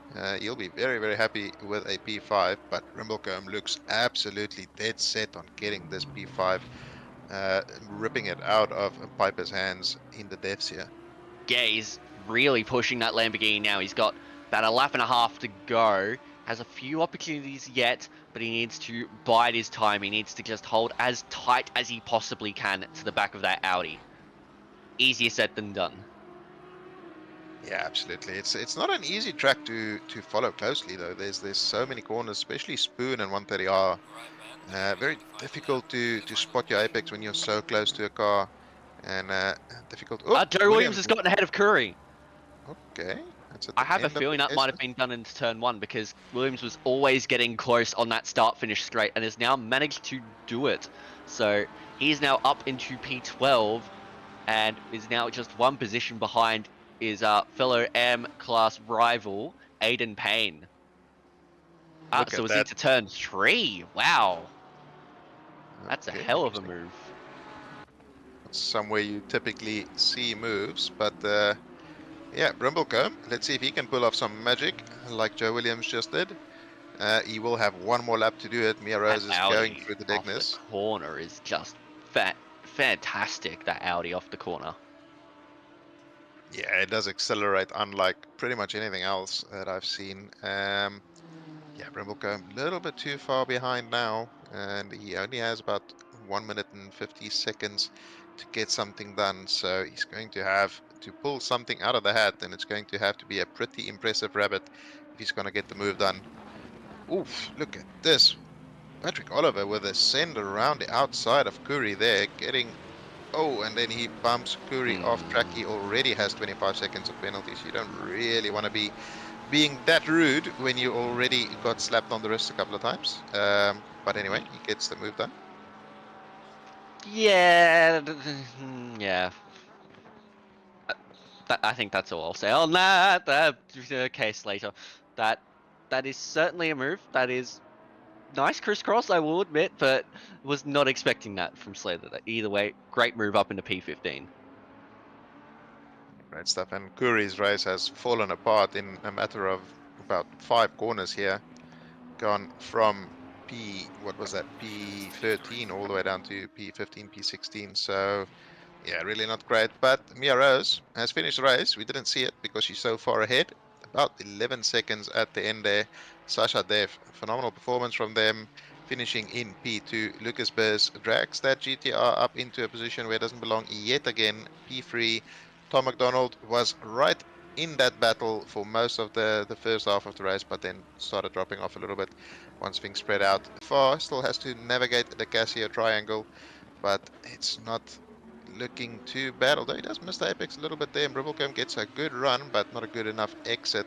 And Piper will secure P5 here. Sean Brimblecombe in P7. Then we have a Herod, a little bit in no man's land there, 7 seconds behind these guys and 6 seconds ahead of Grant Liu, who will cross the line in P8 as it stands at the moment. And then Riley Price and Demo Icarus will round out your top 10. Yes, and then of course we have Payne and Williams, your lead AM class drivers. And I'm noticing you had 4 Pro Am drivers beat out your lead silver class driver, who will be Cook at the end of the race, and 2 AM class drivers at that as well. So Yeah, quite to an be fair, we did have Scani there, yeah, that unfortunately, who was the lead silver driver at that stage. Um, but yeah, Patrick Oliver crosses the line there in P13. He's going to drop way down with his nice bingo card of penalties there. And George Cook in P14, Slater P15, Curry P16, Nick Tatlian in P17. Arno Loz, not a great performance from him, our leading silver driver. But unfortunately, a bit of a rough race for him today. Got involved in some incidents, got turned around by Patrick Oliver a little bit earlier. But yeah, one of those races that didn't quite go to plan. no, not at all. Or he didn't seem to have the pace tonight either, so maybe just not quite gelling with the track so well. But we'll take a look at some results for you now as we look. It was Mia Rose, dominant and technically perfect result tonight. 12.8 seconds ahead of Death, and then Burrs, McDonald, and Piper, your top 5 from your pro class. In the silver class, you have Cook, Loz, and Bishop there, your top 3. Pro Am class, you had Brimblecombe, Lou, and Price. Shout out to Icarus there in P4. Great race from him. And Curry, your top 5. Then Payne, Williams, and Stockton, your Am class rivals there. Top 3 in the race there for the M class. But Payne and Williams up there, P11 and P12 overall. Very good performance from those two. Yeah, no, they were in a class of their own in terms of the AM class. They're great performances, and look, it's wet in the server at the moment, so there was the potential for some moisture. Unfortunately, we didn't see any of that on track. But just before we go to split green, can we ask Alexis for your driver of the day in split yellow? I think despite the fact his race was fairly anonymous, I was very impressed by where Piper ended up finishing in the end. Qualifying a bit further down, he to get into P5 at the end of the race was a very, very good result, and to hold off Brimblecombe at the end as well. But also honourable mention, of course, to Scarney, who had that disconnect. He had a fantastic race up until that point, and I am feeling so guilty for that curse. Yeah, and I think Scani is a good call as well as Piper, as you said, anonymous race, but it doesn't mean it wasn't a good race. He just kept out of trouble and got a very solid result at the end of the race with P5. And I mean, they do say that if you're not shown on camera, you're typically having a pretty solid race. Yep, absolutely. A boring race in top 5 is considered a good race, I would say. And interesting to see the AM class there. Majority Ferraris and one lone McLaren there. So it does put a little bit of sort of credence to that saying that the Ferrari is a nice easy car to drive and get some good pace out of. And we saw some very strong performances from quite a few of these AM drivers today. Indeed, we have, as we welcome Sean and Bob now to the commentary box as we move over to Split Green now. How are we, Sean? Not too shabby, and yourselves? Doing well. Not too bad. Watching some good racing. You were doing the stewarding, if I'm not mistaken. You are correct. Yes, I was doing the penalty-worthy stuff. Well, it was certainly a better performance in terms of penalties than we saw last week, so that's encouraging. Yeah, I think they chose the greater chance of not doing the dies. So yeah, they did some solid efforts there. As we part ways with Alexis there, so thank you very much for that. Just so you're stuck with me now, Paige. Yeah, well, unfortunately for everybody watching, they're stuck with me for this week for both races. Of course, Mitch Hobbs, who usually commentates the split, is busy with some SRO action, so he's not able to be here, but we wish him good luck with his race, and hopefully he can get in a performance worthy of missing this very important comms call that he was scheduled to do. But see here in practice, the track is only fast at the moment, so there may have been some rain in the server or something like that, but there's still some very impressive times on the board there with Strelnikov. A 59.1 on a fast track is certainly moving along quite nicely. But I'm wondering if there's some kind of indication of what car is strong here based on what we saw there in the leaderboard. Probably more than likely there is. And I've just noticed the chat saying I'm quiet. I think I may have adjusted my mic. Hopefully that is better. If it's on my end, if not, let me know. But Ferrari seems like the obvious choice, possibly. Is that what we're going with? Yeah, it certainly does. I mean, the Lambo is also very fast here, and being a McLaren driver, it's not the fastest here, but it feels quite nice apart from the chicane. It does feel very nice, and it's quite a satisfying car to drive around here. Unfortunately for you, with your steering wheel being broken, this would have been a good round for you to score some strong points in the... were you still in the Ferrari, or were you moved over to the Lambo? And you are still quiet, apparently.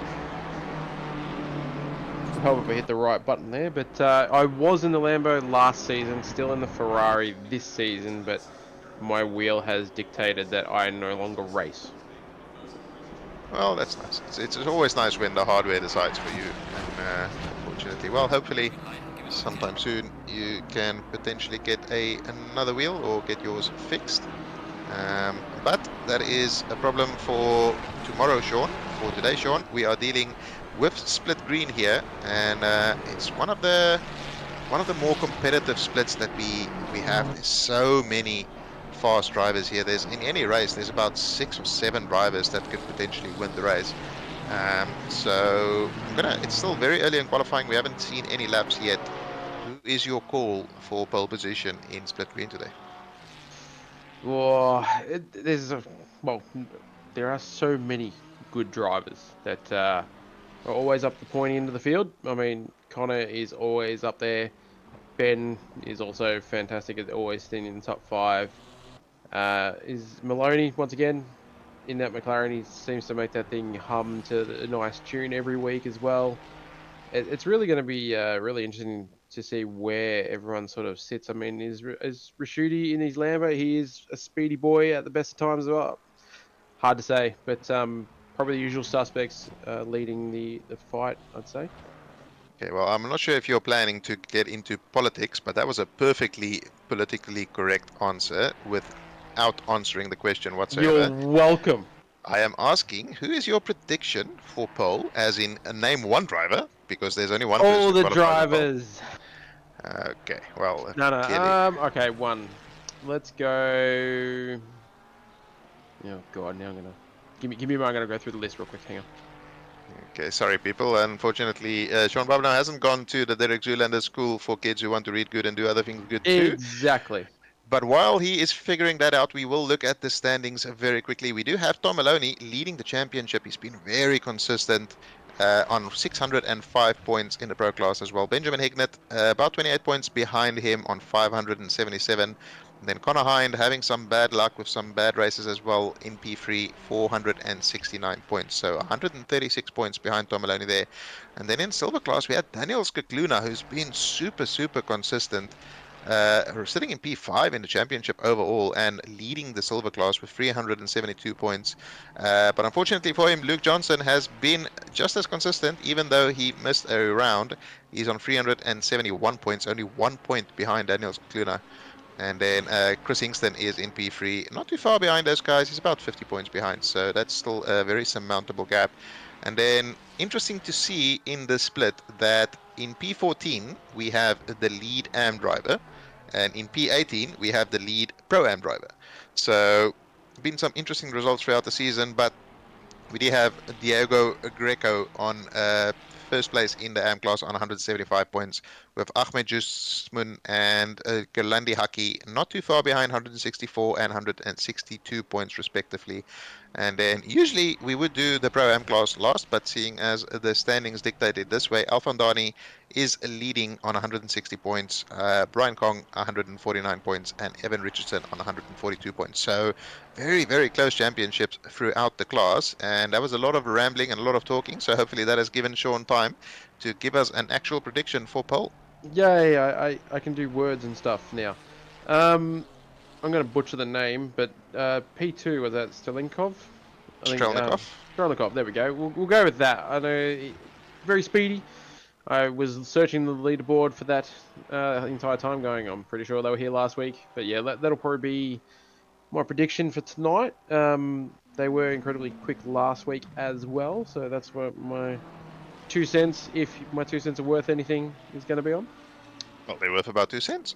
But yeah, I mean, Strelnikov would have been my first choice, but given that you've already taken it, I don't think Strelnikov is going to be on pole, because there may well be a grid place penalty there for making contact in qualifying. So I think it. you made the wrong call, which is good, because I'm going to say Connor Hind for pole with a 58. Let's say a 7. 58.7 will be the pole time here from Connor Hind. Well, at the moment he is 2 tenths up on his current lap, so that'll just bring him into the 59 dead zone, depending on how he goes through the. Oh, okay, that's a lot of time gained. Oh, that's right. That's Ben because it's a Higner. different driver. Yes, that makes sense. My brain does work at times. That's fine. 7 tenths up, almost coming into the chicane. Does a really look good. Another 8. Jesus Christ. Okay, these guys are showing us the masterclass, but loses time on exit. Still maintaining about 6 tenths. That's going to be a decent lap. It's provisional pole, depending on how Connor goes here. 59.0 versus a 59.1. Oh dear. I think there's still a little bit of time in both of those laps for both Hignett and Hind there. Mini Simeon asking if it's 2 American cents or 2 Australian cents. It's actually 2 Zimbabwean pesos, which I know isn't the real currency, but that would ruin the joke if it was factually correct. Currently, Strelnikov 5 tenths off, and then there's a big old gap back down to Rachuti, Maloney, Muller in P6 so far. That's a pretty good performance from him. And never mind, there goes David Barker up into P4 with another Ferrari. So I was going to say, yeah. Ferrari. There seems to be a common denominator. I don't know really what it is, but yeah, look, maybe the Ferrari's decent here. As we see a car almost exit stage right after Degner too. So that was a bit interesting.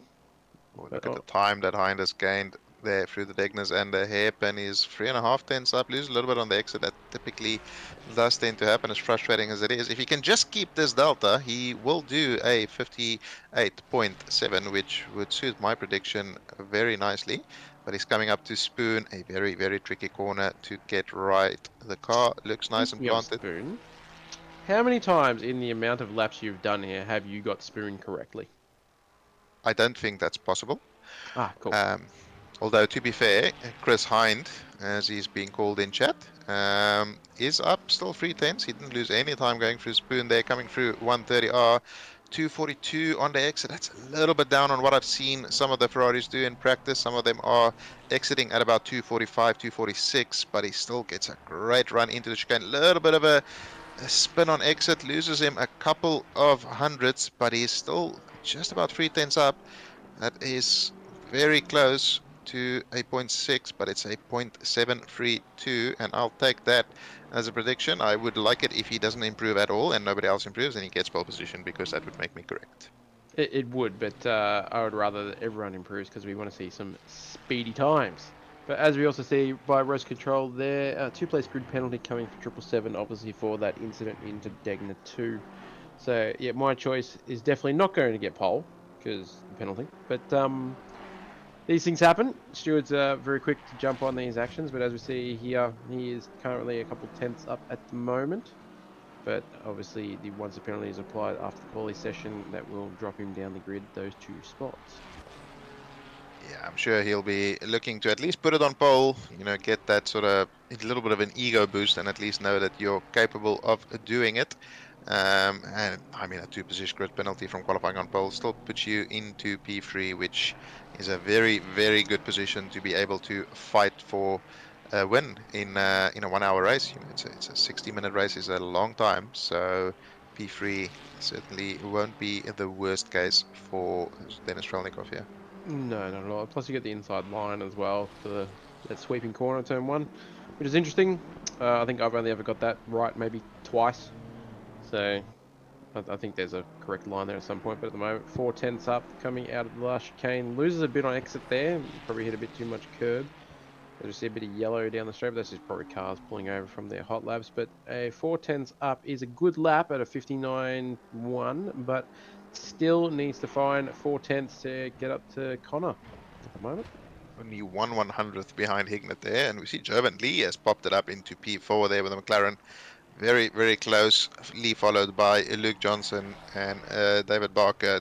Look at how close it is. Apart from the top 3 at the moment, it's about 1/10 basically separating P4 to P7. So very, very tight throughout the sort of top 10 here.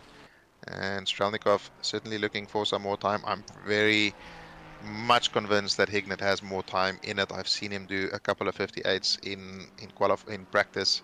And I think Hignett will be pleased with a 0.7. That is a very, very speedy time. So he's not going to be feeling too bad. And I think with the fact that Strelnikov has that penalty, unless Hignett can pull some magic out of the bag, we might see Connor Hind starting on pole. Yeah, or sorry, Chris Hind, if I'm reading it correctly. But I haven't seen Luca Giacomin on the track. I'm not sure if he is racing this week. No, I don't think he is. I actually checked the attendance, but I mean, that's never that accurate at the best of times. But normally up the front end, as we all know, Luca is incredibly pacey, and I think this is one of the better tracks as well for Luca from memory of past seasons. But yeah, the grid's going to be incredibly tight, like especially once the battle groups start forming early on in the laps. But at the moment, Connor almost half a second clear of P2. Could be on for a good showing here to see potentially he's going to win if he's managing to keep it up the pointy end and stays out of trouble and just manage to scamper away in that clean air. As the stream has ended. But yeah, we would. Then a chunk of he was up by about almost 3 tenths coming into the final corner, and he should be crossing the line fairly soon. If he can get a good chicane, he will move ahead of Hignett. He certainly does. Very, very closely behind Connor Hind there, also into the 58.7s, but just not quite enough. Yeah, good to see it's going to be quite pacey between everyone. They have always sort of been neck and neck throughout the entire season as well. And Ben hasn't been that far behind at a lot of these tracks as well. He's got a win early on in the season. For me, I think that might have been Silverstone off the top of my head. That was in the wet, I believe, as well. So, I mean, those Ben and Connor always lapping together. I don't know, that kind of works. But yeah, they're always very neck and neck.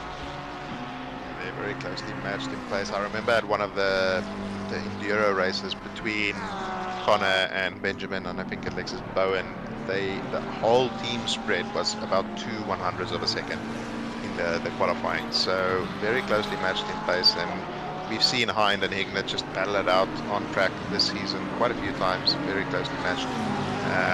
But Hignett so far, Luke Johnson has some traffic to navigate there. That's not exactly what you want to be dealing with when you're on a hot lap. Was that technically invalid, or is it still valid? I'm not sure. No, he invalidated. Yeah, I think that was a bit of they weren't sure what was going on. Blue flags, obviously, as we know, you only get the flag once you get to a results sort of section, and sometimes the car ahead that isn't quite aware of it, so you have to sort of duck and dive and weave and zig and zag all across the board there to make sure that he didn't clean up another car. So a bit unfortunate if he was up on his lap, but still he's got potential to get another hot lap in now with a minute 30 remaining in quali. So hopefully he's got enough in the tank and the tyres aren't too screaming to get the job done this time round.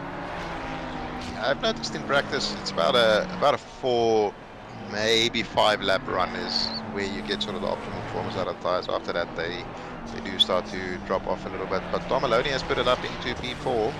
He's your lead McLaren at the moment, but still quite a lot of people on laps, so I think there might still be some chopping and changing. Up front, Astralnikov has done a 58.555 there. He takes provisional pole, but of course he does have that 2 grid place penalty. Connor Hind is up by about a 10.5. He gets into taking it to a little bit too hot there and loses some on the exit. Coming down to the chicane, he needs to find about a 10th more than he has at the moment.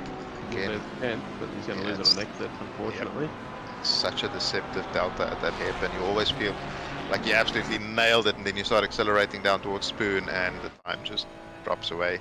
But he is still up. He only needs to find a 10th, and with Spoon and the chicane and 130R coming up, it's all corners where you can very much gain time. Unfortunately, there are also corners where you can very much lose time. In this case, he did gain some, and he's right on the cusp of sort of getting ahead of Strelnikov. Hignett has improved as well. He's only 2/10 behind Strelnikov, about a 10th behind Connor Hind. And it's a battle of 3 at the front. He takes a lot of curb there, and it's a bit too much, and it invalidates him.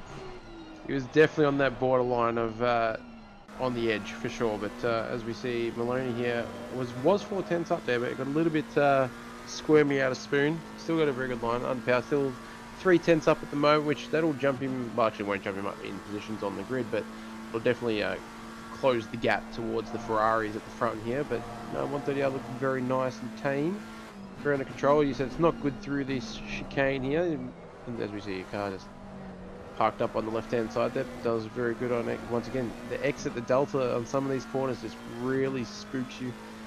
Loses a little bit out here. Gonna still go a bit faster. 59.2 is on the cards. Possibly a 1, depending on that. 222.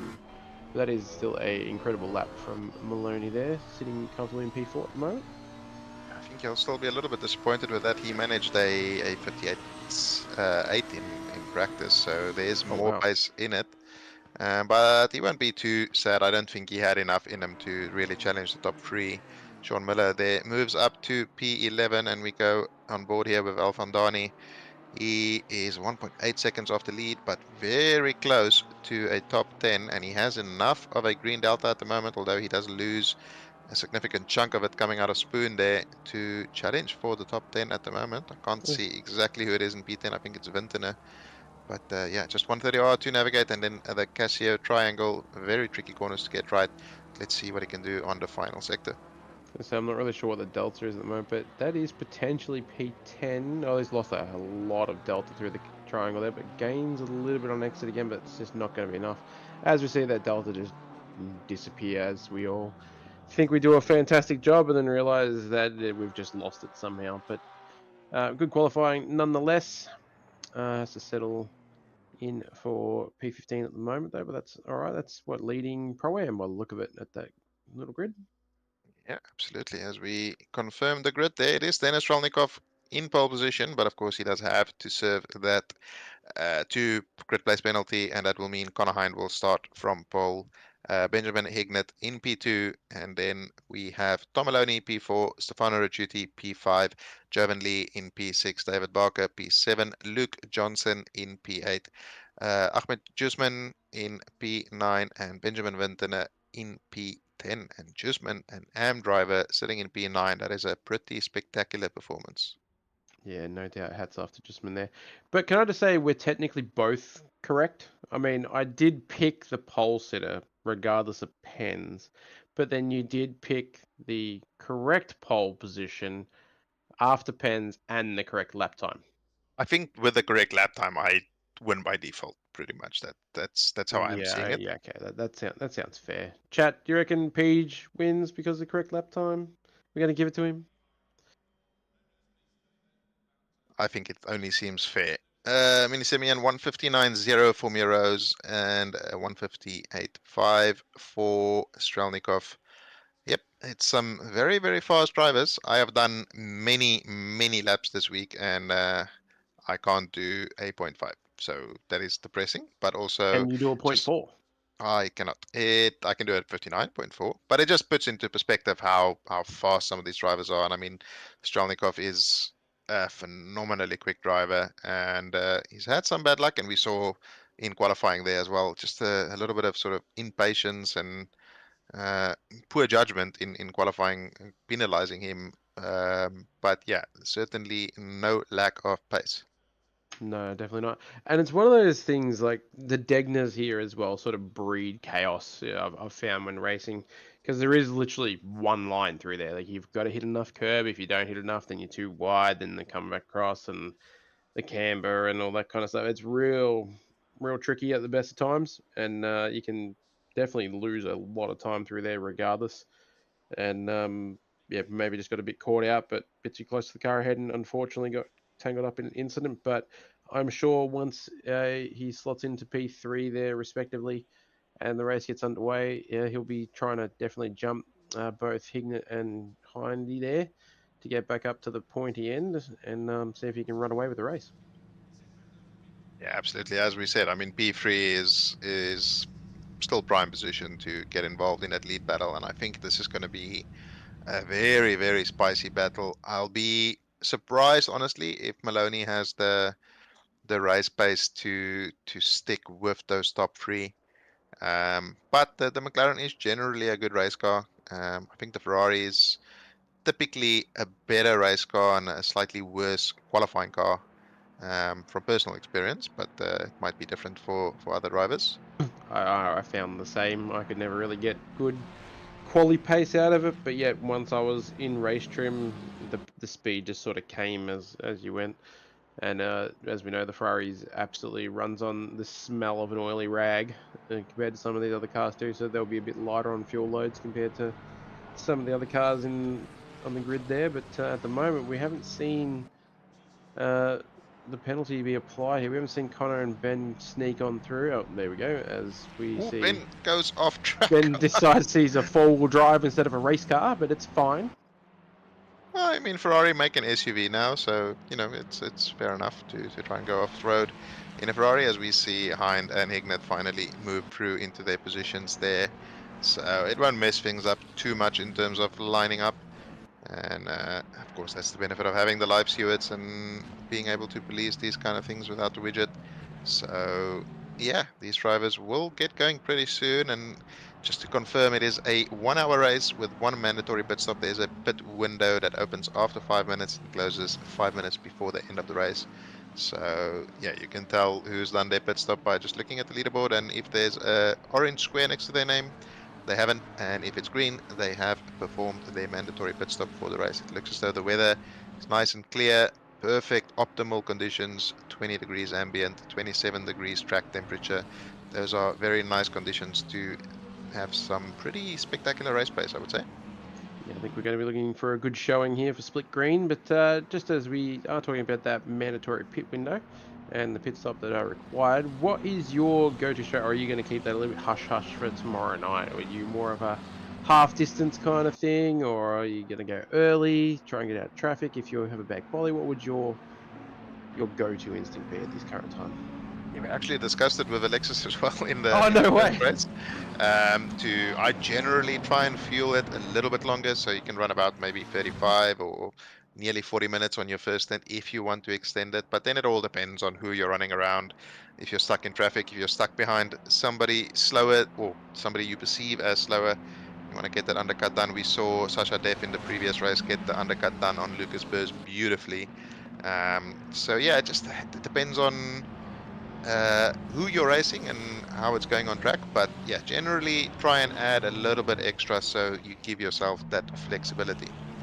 That's a fair shout, but as we see them exit the final chicane, I'm just going to see how much of a curse I can do. Considering a curse last time, I'm going to see if I can redeem myself as we watch them cycle around the last corner here, waiting for this incredibly delayed green light, if I'm not mistaken. As we see there, the front runners, Konahan, Hignett, Selinkov, Maloney, Rashuti, top five, lining up, got their following their grid boxes as we're still waiting for the green. Feels like an eternity. They actually crossed the start-finish line there, but still no green. And we're away. Oh, as we see, he's got a much better launch than Connor did, and it looks like Ben may have been slightly ahead, but I'm not sure what's happening there. So far, so good. Maloney decides he wants to go around the outside of turn 2 or 1 technically. I don't know, that's still 2 corners in my mind, but no, has decided I'm going to back out of this and just slot him There's behind here. safety car, I think. There's a big Oh, yeah, old that looks accident in the back. yes, and I've continued my cursing. Well, there you go. If anybody wants to send any hate mail, Sean Bob now is your man. But yeah, it was interesting to see there out of the top 3, Strelnikov was the only one brake boosting. You could see his brake lights on just before they started, and you could see the launch he got was so much better than Hignett and Hines, and it was almost enough to put alongside, but just not quite. And Maloney very brave around the outside there. I think he could have potentially battled for that position, but then the safety car was called and he had to back out. But it Yeah, looked like agreed. a big old stuff up at the back of the field there. Yeah, I'm sure at some point in the near future we'll probably get some eyes on at that. But yeah, I think Tom may have definitely, if he had to keep his foot in the power there, would have been on the inside line for that turn 3 and the S's section. But yeah, I think the old safety car got yelled out, and as we know, everyone has to back off and retain their positions. Otherwise, the big paddle comes out and you get some nice penalties along the way. But so far, no real change at the front end of the field. I mean, I'm sure there's lots going on down the back, but we didn't really get eyes on yet. But spicy. Yeah, only difference I noticed was Jusman there losing out to Vintner, dropping down to P10, Vintner from P10 up into P9. But then, yeah, there was a lot of yellow flags at the back of the field, so I'm assuming it was a fairly big old oopsie daisy. But we should be going racing by the end of this lap, and I think the drivers will be getting the information right about now. You can see some smart driving there from Hignett and Maloney, staggering it a little bit in case the driver ahead makes any kind of weird movement or brakes suddenly. You won't be running into them. Of course, they're not ghosted just because it's a safety car. And let's see if they do go racing. We see one car Can there. confirm it is green at the end of this lap. So we are about to see these guys go back under full power. Of course, normally single file means a little bit of a cleaner start. It's now Hindy's race to get going. It looks as though he's gone already and tried to take a quick line through the chicane. Hignett was aware, Strelnikov as well, and Maloney just not quite as fast through the chicane there. And Hindy has gotten a belter of a start. He is a good couple of tenths ahead of Hignett there, 0.6 at the timing line. There you go. So Hignett was nicely aware, but I think he just got a bit of a poor exit out of the chicane. And Strelnikov closes right up to the back of Benjamin there, coming out of turn 2, 1. Yeah, 2, Yeah, 1, I don't know. that something. corner there. And Maloney he pulled a nice little gap on Ricciuti at the start there. Maybe Ricciuti was just caught in an awkward spot with that chicane. But yeah, it's when it's going to start to get interesting. Will Maloney be able to stick with these top 3, or will any of these guys be able to get a little bit of a breakaway going? Yeah, I think at the moment Ben's going to be the cork in the bottle, so to speak, here. So that could allow Tom to just tack on the back. Oh, that was very close to having a bit of contact on Degner 2 there. But just to jump to chat real quick, they can fix the damage for the cars if they want. Obviously, if it's not inside the pit window, they will still need to repit to take their tyres, of course. But if they want to drive around for another minute, then the pit window will open. They can tick off both boxes of damage and the pit stop as well. As we see a replay here for turn 1 incident. What's going on? Oh, a bit of an inside, hits the grass. Oh God, there's already. Okay. Oh, there's lots. Okay, no, they caused their own accident, but they very quickly joined another one that was already happening. So, yeah, that was not ideal there. Replay here of another BMW. Yeah, he had nowhere to go. Yeah, there was just cars all over the place there, and yeah, I think there was either the grass or the fence or the car. Yeah, there was a Lamborghini facing the wrong direction there. Strelnikov got a great run coming out of the chicane. He's closing in on Hignett. The straight isn't that long. Will he be able to pull alongside? He pulls out. Hignett doesn't defend, interestingly enough. Tries to hang it around the outside. Strelnikov boops. And that's going to allow Maloney to potentially slip through here. He gets alongside. Strelnikov still there. Oh, a Oh, little bit of a wiggle there for Maloney. And that just loses the momentum. And he has to settle back down behind Strelnikov there. But yeah, that was a bit of a door bang there from Strelnikov. And it looks as though he tried to sort of redress immediately. And it very nearly cost him a position to Maloney there, just not quite capable or able to capitalize there on the mistake. yeah, I would have to agree that I think just because of the oversteer, yes, the because of that, and actually the boot, I think he, as you said, the readdress happened almost instantaneously. Oh, Tom is just got massive counter steer going through taking the one there. That's just McLaren thing. That's just McLaren thing. Okay, it just looks a lot worse than what it is as we're seeing his onboard inputs, and that's a lot of left-hand steer there, but that's what you need for the hairpin. But yeah, Tom definitely saw the door open and went for that opportunity, but saw that it closed rather quickly as well. So knowing that you've still got just under, what, 54 minutes remaining now, that's still a long way left in the race, so not the appropriate moment to start sending it up the inside yet. But oh, has a bit of a poor screen there by the look of it. Might have an opportunity here to tack on the back, but the Ferrari just seemed to squat down there and disappear. I've seen a couple of yellow flags on this lap as well. It looks like car 51 and then car 77 there, going very slowly. So a couple of more incidents, and all of this fighting between Hind and Strelnikov and Maloney has allowed Hind to build a 2.5 second gap very nearly, and Strelnikov just looks so much better through the final chicane. Look, he's right on the back of Hignett again. Will Hignett defend it this time? Surely he would have learned this lesson from the previous lap. Okay, he's not quite close enough that he needs to defend, and they are catching up to a bit of lap traffic here. It's one of the Porsches that was involved in that lap 1 incident. Maybe kept it out for one more lap to get that pit stop done under the pit window. But yes, I think Strelnikov has the pace on Hignett here overall, especially through that final sector. Oh, this is an awkward place to catch a slow car. It's very difficult to move out of the way. The Porsche does a good job there. It's going to affect Maloney a little bit. Should be able to move out of the way fairly effectively there. But Strelnikov really piling the pressure onto Hignett here. Yeah, definitely. I think the blue flag there did really well considering the limited amount of track and how flowy that section is. As we see Connor there go around another blue flag, probably did the same strategy, knocking that pit stop off early. But just in saying that, with these two battling as closely as they are, you can just see that Connor has just already got a 3-second gap over these two. And yeah, it looks like they do have the pace to pull away from Maloney there, but at the moment I think Ben is still definitely holding him back in terms of his raw speed. So we'll have to just keep a close eye on the battle ahead here, because I think it might be happening in the next few laps where they might look at a bit of a position swap in, I guess. Strelnikov gets a great run coming out of Spoon, but I don't think he has the straight line speed to sort of get alongside.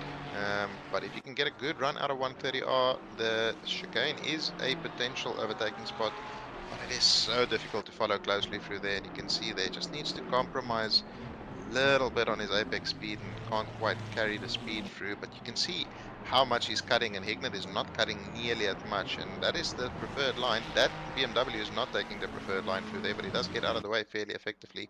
Strelnikov again with a strong exit here. Is he closer this time He's than only the previous lap? Certainly closer. Will he move out to attempt to move? He's staying behind Hignett for this lap. And just continue. Oh, he forces Hignett to go a little bit wide, but not quite close enough to get alongside. He is sort of alongside now, but that's going to be the outside into turn 3. If he can keep it there, gets the inside for turn 4. He And has. the outside for turn 5. Yep, and then the inside for turn 6 if he can still keep it there, although keeping around the outside of turn 5 is a lot more tricky, and he settles back down behind him. And Hignett survives another day, but all this is doing is allowing Connor Hind, or Chris Hind, to just run away at the front of the field. Yeah, 100%. We just saw then that was some brilliant door-to-door, side-by-side action through the S's. I mean, you don't really see many drivers or many cars being able to do that and stay clean but that literally opened up a 1.3 second advantage to Connor in the first sector. Yeah, it's just a very good sort of display of how much time you lose by battling. And yeah, 1.3 seconds in one sector alone. Can you imagine if you're battling for a full lap, you know, you're losing 3 or 4 seconds a lap. So sometimes it's worth maybe considering whether it's worth attacking or just sort of settling back a little bit. Although in that case, Strelnikov was quite patient, and then Hignett made the mistake, and Strelnikov tried to take advantage, just quite couldn't. But he gets so close out of Spoon, and that's very difficult to get a good run out of there. It looks as though Barker has gotten past Ricciuti as well, and he is trying to chase down Maloney at the moment. Not sure if Ricciuti maybe had an incident or the stream freezes a little bit. But we are going again, and Strelnikov is still right behind him. Let's see if he can get that run out of the final corner yet again. Does get a good run. Is he close enough this time around? I'm not too sure if he's close enough, but you can see that real distinctive two lines between Strelnikov and Hignett there. Hignett just is not taking much of that the curb as what I would expect him to do. As if you see Strelnikov there take the inside line for the turn 1, turn 2 conflict well and truly. Oh, another little side-by-side contact. Probably not enough to warrant maybe a readdress or anything, but they might call that out. But it did look like very clean racing there, nonetheless. But unfortunately for Connor, Strelnikov has been sort of released now. So this could be showing what his raw speed is, because at the moment Connor has the fastest lap, which I will try and get some information for you guys about that momentarily. But will that still be... Oh God, that's an interesting... Saves Never it. mind. I think that's my third curse for the night. Maybe I should just stop talking. Well, it's going to be very weird commentary if you're not talking. Is this true? I'm Okay, not chat, who am sure- I cursing next? Not sure the viewers at home can hear you miming, so you might need to continue talking, but just try and keep the sort of the cursing to a minimum. We saw Jovan Lee there with a drive-through that's now been taken away. Not 100% sure what has happened there. Still running in P7, so I don't know, maybe an inappropriately applied penalty or something like that just got removed. That would be quite a big shock if you're racing and all of a sudden get a drive-through penalty from the stewards for something you didn't do. But that has been cleared already. And Maloney still on the back of Strelnikov here after that pretty big mistake coming out of Dunlop. A very easy mistake to make. It's so easy to run a little bit wide and just dip a wheel in the grass, and then the grass has you pretty much, and you're at the mercy of the lawn lords, whether you're going to make it or not. And in this case, he made it. Ricciuti very close to Barker in the background there. Pulls to the outside. Get a little shot in the background now if he's made it through. No, he's Not settled as back of down yet. in behind. But I think he's only, what, 2/10? So depending on his exit through the last chicane, it does look very close. Lambo on McLaren, top speed. Probably Lambo at this stage. Considering one of them is a Ferrari, I think. Well, then I have no idea what I'm talking about. I looked, I saw badges, I assumed, and I completely butchered everything as I always do. We got confirmation there from Firelord that the drive-through for 29 was removed because he was forced off track, which gave him the drive-through. So that makes a lot of sense. But yeah, Ricciuti piling the pressure on here. Look at the gap that Hind has already, 6.4 seconds. We've only been racing for 14 minutes, 6 laps. That's a second a lap that he is putting away. And we have our first official penalty there for Gerlandi Haki in P15 with a 15-second penalty. That would be for some form of an incident that happened at some stage during the race. And, yeah, that is generally how penalties work. My assumption would be lap 1 incident, potentially. As we haven't really seen much else going on, unless, that safety car incident, I should say. But as we see a little bit more yellow flashing there, looks like it's through Degna 2 there. Hopefully it's nothing too bad. I think the car... That is Jovan Lee, actually. Oh dear. So I'm wondering if that was again in the heat of that battle, maybe it got punted, although that looks like a very... Ooh. I was a bit scared for a rejoin then. It's very well aware of the rejoin there. It looked as though Hignett and Strelnikov were nearly side by side going into the hairpin there as well. Oh! That Ferrari gets very, very close there, but manages to just avoid him and manages to avoid the grass. I thought he was going onto the grass there and causing a big old accident at the apex of the hairpin there, but luckily able to avoid. Oh, Jovan Lee obviously that car is not feeling too good, or he was busy looking at damage or something. And he Carlos Sainz'd it into the wall very nearly there, but manages to save it. So I'm sure our race director will be able to get us some information as to what happened to Jovan Lee there a little bit earlier. But he has settled back down into P16 for the time being. He's got a little bit further down than that, as we see him drop down the list to P25 at that timing line. But that's unfortunate. Hopefully we get some insight as to what happened there at some stage. But Stewart's room is going to be pretty busy by the sound and the looks of what's going on here. But as we said, Fire Lord's on top of things at the moment, keeping us up to date in the live chat there. But Couple more unfortunate. penalties for Muhyiddin, 10 seconds, and Go 10 seconds as well there. They're coming thick and fast. May they take the yellow, split yellow crowns from it in terms of the amount of penalties handed out. So far, it looks as though they're vying for that title. Well, they've got 44 minutes to see if they want to obtain the title. Wouldn't recommend it. I mean, I would say, you know, keep your nose clean, but, you know, these things happen. This track does sort of breed incidents at certain corners, much like the hairpin, and the spoon's a little bit chaotic. 130R, you know, that's a random number generator at the best of times for, you know, just self-death. So lots of time to see what unfolds, but I'm sure Jovan Lee here is going to try and... if his car's not too damaged, I'm not sure whether they hit the wall or not earlier. Oh, as we see that Ferrari get really close again, but head down, try to get these back markers for him at the moment out of the way, as we see a nice long train over. That's about 8 cars there, so he's got some work ahead of him, but we'll see what happens. Oh, a little boop. Well Did well avoided there, not but to rear in that car. that was very good awareness there from Jovan, seeing the incident happening ahead of him there between Wirawan and Harrison.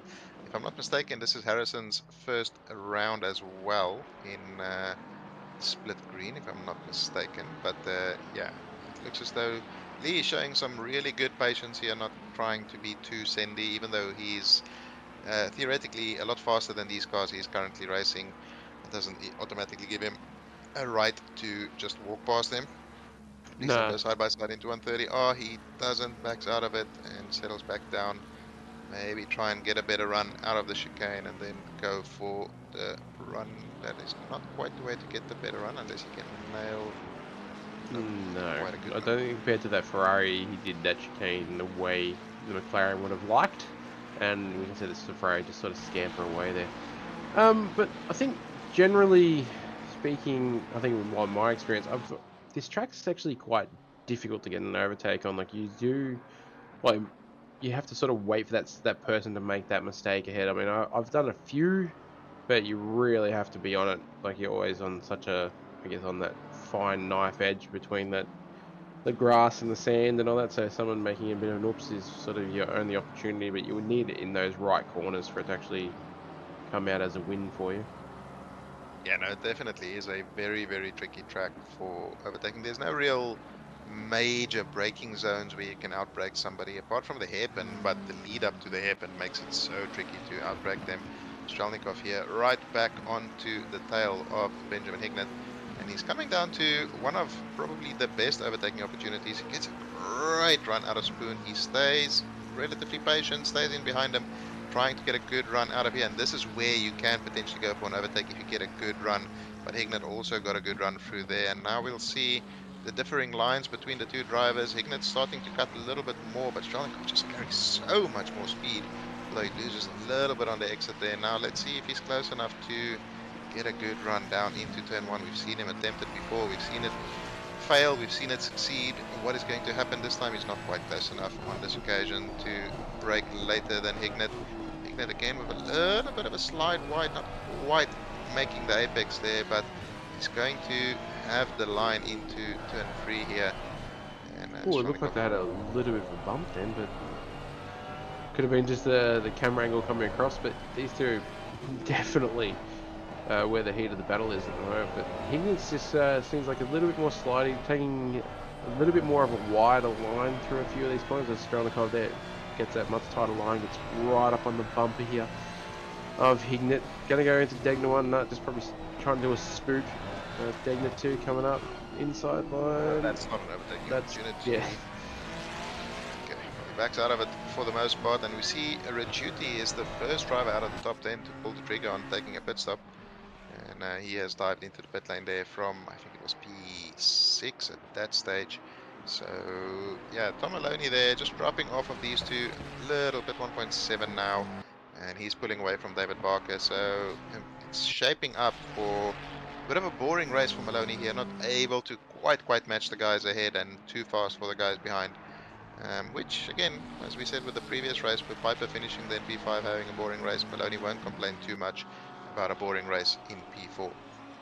No, I don't think I'd be complaining about top 4, just, you know, technically hot lapping at this stage, but there's always the opportunity with the way these two are battling ahead that if something does happen, or they do manage to have a bit of an upset, it's definitely just going to open that door and bring Tom right back into the mix for the bottom step of the podium at this stage. But as you see, Strelnikov there taking a lot more curb on both entry and exit of the chicane there compared to Ben there. But Ben just seems to just get that better exit. I'm not sure whether his line, I mean, does seem like it's a little bit more compromised at entry, but might be able to get on the power a bit earlier, just allowing that little bit of breathing space here down the straight. But at the moment, always we see Strelnikov almost end up out in the left field there, but somehow manages to keep it on the black stuff. I'm sure if that was me driving, I would be well and truly in the wall, but that's okay. Yeah, it's not generally a curb you want to be taking too much of. It does tend to make you slide off, and if you catch a little bit too much of that green AstroTurf on the exit there, it just tends to pull the car off of track.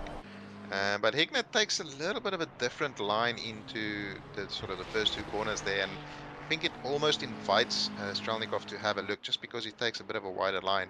Not that the move is necessarily on, but it almost creates that impression that you could potentially poke a nose in there. And I think in most cases that's going to cause a pretty large accident if he tries to do that. But so far he's been patient enough. He closes right up on the hairpin. Can he get a good exit? He took a little bit of a more of a V-shaped line there to attempt a better exit, but it doesn't appear to be good enough, and it's not that long a run down to Spoon.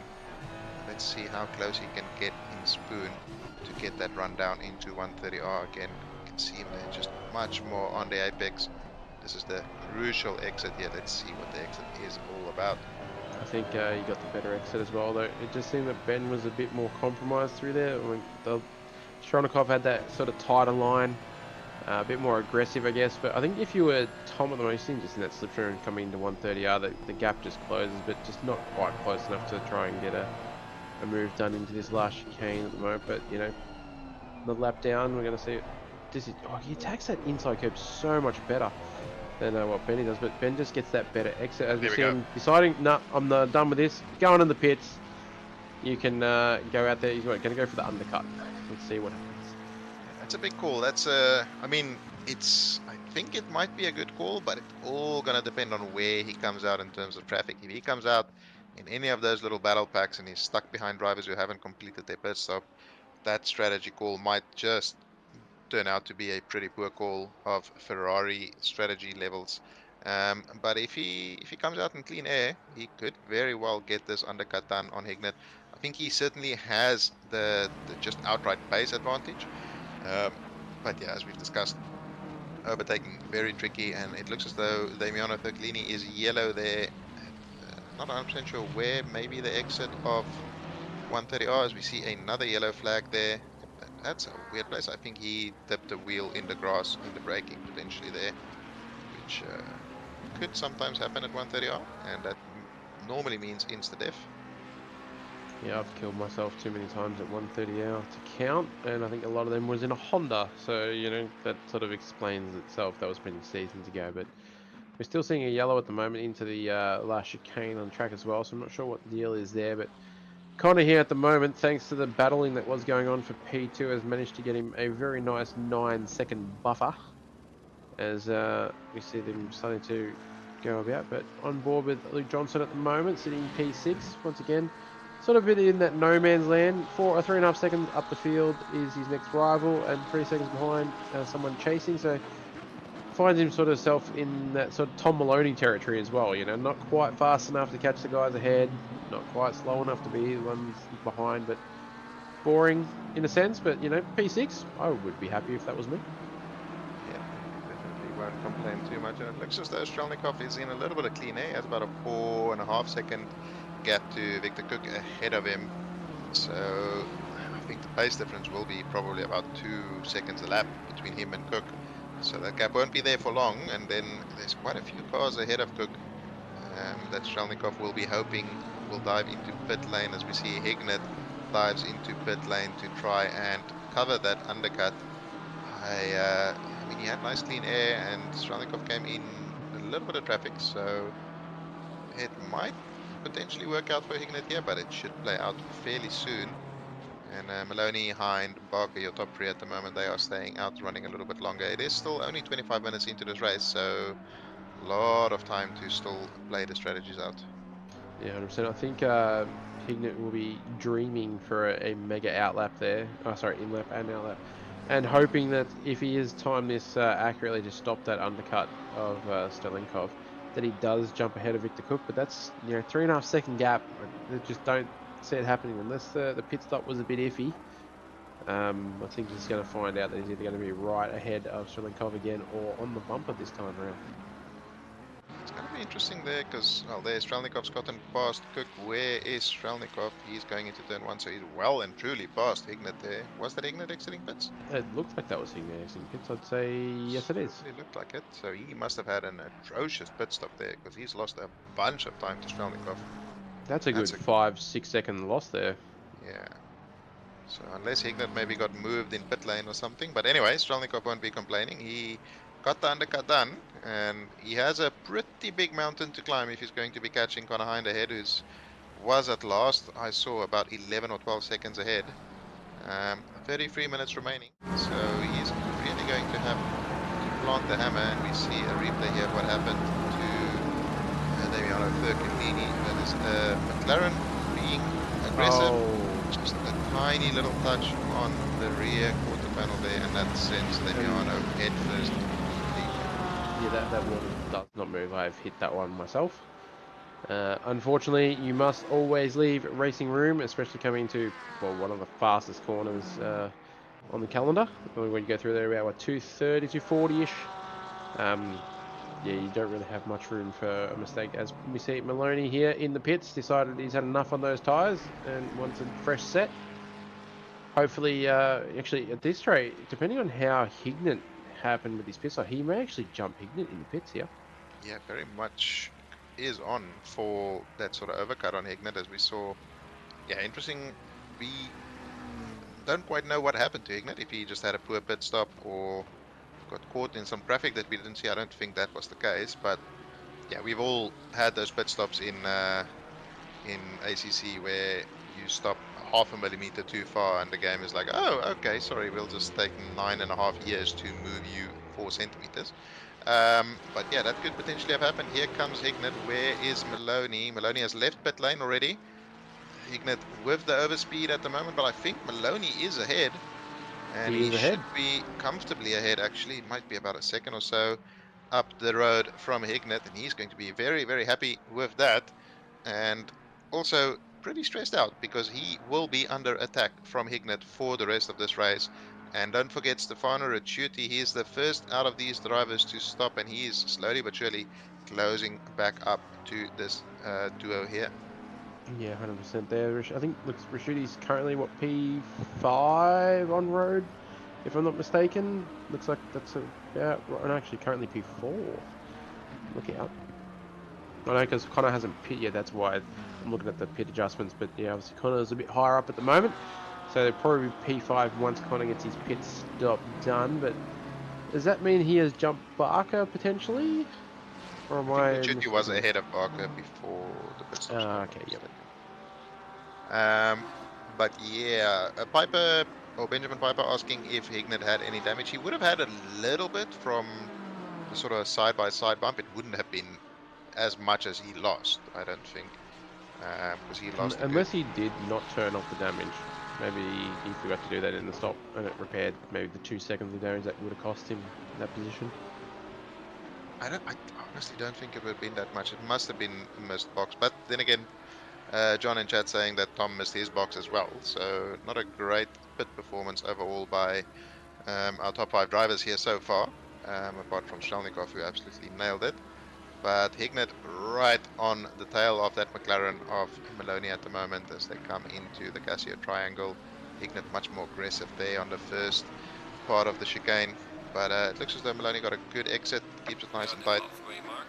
And Ricciuti will be rubbing his hands together at the thoughts of these two guys ahead of him battling it out. We finally get some confirmation. Hignett had nearly a full lap behind a slower car that cost a fair amount of time as well. Yeah, unlucky. So it looks like Stolinkov there had the better strategy and the better outcome, getting into that little bit of clean air, allowing him to get that jump done, whereas Hignett got closed up, unfortunately, under that. But yeah, Hignett at the moment, tyres are a little bit warmer than Tom's, coming into that nice window, and we go through a bit of a replay here. Oh God! That someone died. That is that curve on the exit of 130. I've had it happen to me a couple of times this week in practice where you just go on the curve and all of a sudden it just spears the car across the track. And if you're not super on point with your reaction, you are going across the track, and that Mercedes very much found that to be true. Yeah, He got absolutely T-boned by a Ferrari. I remember that curb a long time ago. This was back when we were doing the 3 hours for our endurances, and it was, yeah, I was in a Lamborghini with a good friend of mine, and we were like mid-pack, and we're like, yeah, this is gonna be alright, should be fine.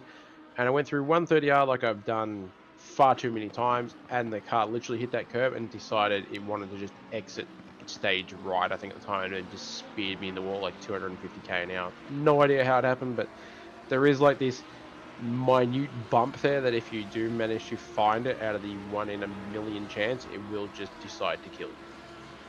Yeah, there's not a lot you can do about it, but we see there Barker, Johnson, and Kluna and Galandihaki all diving into pit lane.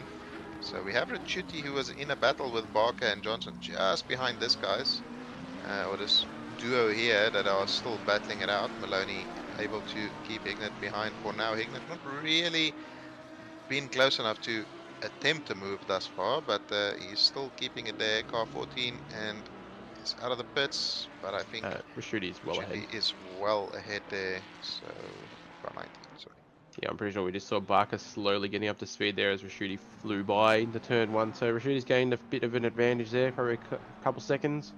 Bit of breathing room, so now head down, target forward, looking at the back of Ben Hignett's car, who's still trying to close this little gap up on Maloney here. A lot closer than what he was last lap. As we said, that pace difference between the McLaren, Ferrari, and as we said earlier, I think actually you more said it than I did, but Tom probably just doesn't have the pace of the front 3 Ferraris, and this is probably a good showing as to how strong the Ben is versus that McLaren, but Tom will definitely be making sure that McLaren is about 14 cars wide if he does get a little bit closer. Yeah, I mean the good news is the McLaren is strong where it needs to be. It's fairly good out of the corners, so yeah, unless Benjamin gets something special done with just a phenomenal run out of a chicane or somewhere like that, I think Maloney will be able to defend quite well, but he is going to have to drive pretty much perfect for the next 26 minutes, not making any mistakes, because Hignett will be right there to take advantage of any form of mistake that Tom may make. Yeah, Tom's not really one for making that many mistakes, but you know, we all have our moments. We all do well for a period of time, and then we don't. And then we curse ourselves, and then we continue on with our days. But Tom's used to this kind of pressure from these guys. I mean, it's pretty much standard week in, week out job for him at the moment in Split Green. But he's showing there that probably got a much better run through the Casio triangle, in my opinion, and just got the power down before Ben did. But I think that's just that two very different approaches to that final corner. But Ferrari does close the gap up into the turn 1 complex, though. Yeah, the thing is that the fastest line through the chicane is absolutely eating it over both the curves, but it also comes with a little bit of risk of the car sliding or something like that, which does cause some lack of exit speed. But yeah, it's the fastest line to cut out through there. But but not so easy to get right. I remember last season in the Ferrari, I struggled through there with it bottoming out on the second part of the chicane. As Connor Hine dives into pit lane, manages to get it slowed down very nicely there. So And that was right on point. we see Mini Simeon is learning how the Seto Corsa Competizione timing boards work, or don't work, I would say. But yeah, you need to wait a little bit after pit stops before you start reacting to stuff. We've all been caught out by that, thinking somebody got a massive undercut done and they've actually lost 2 positions in the pit stops. But here comes Strelnikov into Spoon. Hind is currently in pits and he should probably get moving in the next 10 seconds or so. And then we'll get a bit of an indication about how big the gap is between Strelnikov and Hind and whether it's a surmountable gap or whether it's just a case of Strelnikov chasing ghosts. Yeah, well, I think Strelnikov got a little bit gifted early on when he was coming up to that little battle pack of all the amateur drivers there. They all seemed to duck into the pits as he was approaching them, as he's coming through the last chicane now, or the Casio Triangle, and Connor's just left the pits now, so he'll be up to speed. And Strelnikov is just literally coming onto the straight, so he's still got a substantial gap, and there looks like there's 1 car in between them as well, so I mean, it does say he's 52 seconds behind, but we know that is not the case. We've got to wait for the next timing zone, but it's probably going to be somewhere. Oh my god, what kind of pit stop did Connor Hind have? I know. The gap so big. No, that will probably be about, I would say, maybe 8 seconds? 11 seconds is my guess. I'm not good at timing through this at the moment. Haven't had much seat time, obviously, so my guess of how long it takes to get through a couple corners is a bit off, but yeah, probably around the 10-second mark is not a bad guess. Let's see, as they've crossed the first timing line, here comes Strelnikov. He should close it. Cross right about now. 9 seconds to you closer. It's not a bad guess for somebody with so little seat time. Yeah, So he has closed the gap significantly. It's about 2 seconds or so that Strelnikov has closed on Hind. But Hind is on fresh tyres now. He's on nice and light fuel, so he should be absolutely flying in this final stint. I think his fastest lap in the first stint was a 59.1, which for most people will be a very happy qualifying time. So I think we might see some faster times in the second stint as the temperatures have dropped a little bit. Ignat still piling the pressure on Maloney. Maloney's still keeping his cool. So far, 22 minutes remaining. Yeah, I'm actually a little bit surprised the fact that Selenkov there got into clean air as well, but at the moment Connor is still maintaining the fastest lap of the race. So even though we knew Selenkov had speed, we actually never saw the purple lap change positions for the entire race at the moment. So Connor's going to be on that lighter fuel and that fresher rubber as well. So yeah, definitely look for those times to drop slightly. But yeah, I really thought the purple lap may have actually changed hand in that stint, but not the case at the moment. Apparently, Benjamin Wittner put in 72 litres, so he'll definitely make it to the end. He did that at the midway point, so I think he's safe. Based on my recent experience last week, that's not a bad call. Strelnikov's taken a second, almost 2 seconds out of Hind since the pit stops. Not sure if Hind is in traffic or what the case is, or he's just struggling to get his tyres fired up. But that's a belter of a lap for Strelnikov to sort of start closing the gap down to Hind ahead. And I'm going to say traffic because there's like 5 cars behind him now instead of 1. So yeah, I'm going to say blue flag territory, which Strelnikov will have to navigate as well once he gets up to the back of it. Yeah, look, there's a little battle pack of 4 cars. I said 5, that's close enough. Or as one decides to exit Degna 2 on the extreme left. Watch your rejoin, sir. Nicely done. But yeah, I dare say that's what closed up that gap from that 9 second down to that 6.5 for now, as we see it go through the hairpin. Interesting line. Blue flag decides to stay in on the left. Good choice. And now we see that only 2 cars remain between Strelnikov and Hind up the road. Strelnikov has been a little bit luckier in terms of how they've moved out of the way. Maybe they were a little bit more unawares of a leader coming through. It generally happens that the lead car catching a blue flag group usually gets affected a bit more because sometimes the drivers are so enthralled by their own battle they don't quite realize somebody's closing up on them and to lap them, and then once the leaders pass, they're like, oh crap, there's fast cars coming through, and then second and the third car in the little group gets led through a bit more effectively. But This I is say that exactly the as they example. completely block Strelnikov there into the final chicane. He won't be too happy with that. That's cost him at least half a second, maybe a second or so, just in that one sort of set of corners. Mr. Ferrari does a good job of getting out of the way immediately, but let's see what the gap is there. 7.9, so yeah, he's lost about a second and a half through the final half of that lap, but still a net gain for Strelnikov after the pit stops there. Yeah, I just love the fact that that was a prime example of exactly what you were talking about.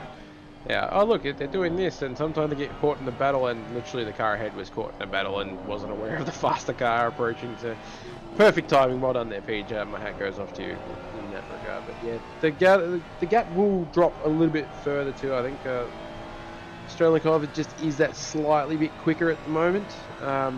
Whether he can close down that 8-second gap now over the next 20 minutes, definitely going to be a hard ask. What's that, 10 laps-ish remaining? No, 7 laps or something? I don't know, math is hard for me at night. Math is generally quite hard. Strelnikov still has the one car to deal with, and get through him nice and clean. Porsche pulls off the line very quickly there, and John asking if Noski is wearing a hat. Does a Is it a headphone... fedora? Well, I mean, it should be, right? It should be. But I don't have one, unfortunately. My disappointment is immeasurable and my day is ruined, but these two drivers are having a pretty good day. They are running P3 and 4 currently and catching up to a big old gaggle of cars that Strelnikov and Hind have just dealt with. One of the Ferraris moves out of the way nice and effectively there. Hopefully gets out of the way for Hignett as well and slots back in behind. And now they have the back of the BMWs, and who's the other car there? I think it was a Ferrari, if I'm not mistaken, that they are closing in on. So hopefully they can catch them in some good positions. And just looking through the field, not too many penalties. We see Luke Johnson there with a 10-second penalty, Was which that is not ideal. speeding, potentially? It could be. We also have Satria there with 25 seconds and Go with 20 seconds. So not too many penalties throughout the field. I mean, there was a couple of penalties served in the pit stops as well, but so far it's been okay after a rocky start. It's cleared up pretty nicely. Yeah, they're not taking the crown away from Split Yellow at the moment, so I think Green's just showing that they are a bit cleaner at this point in time.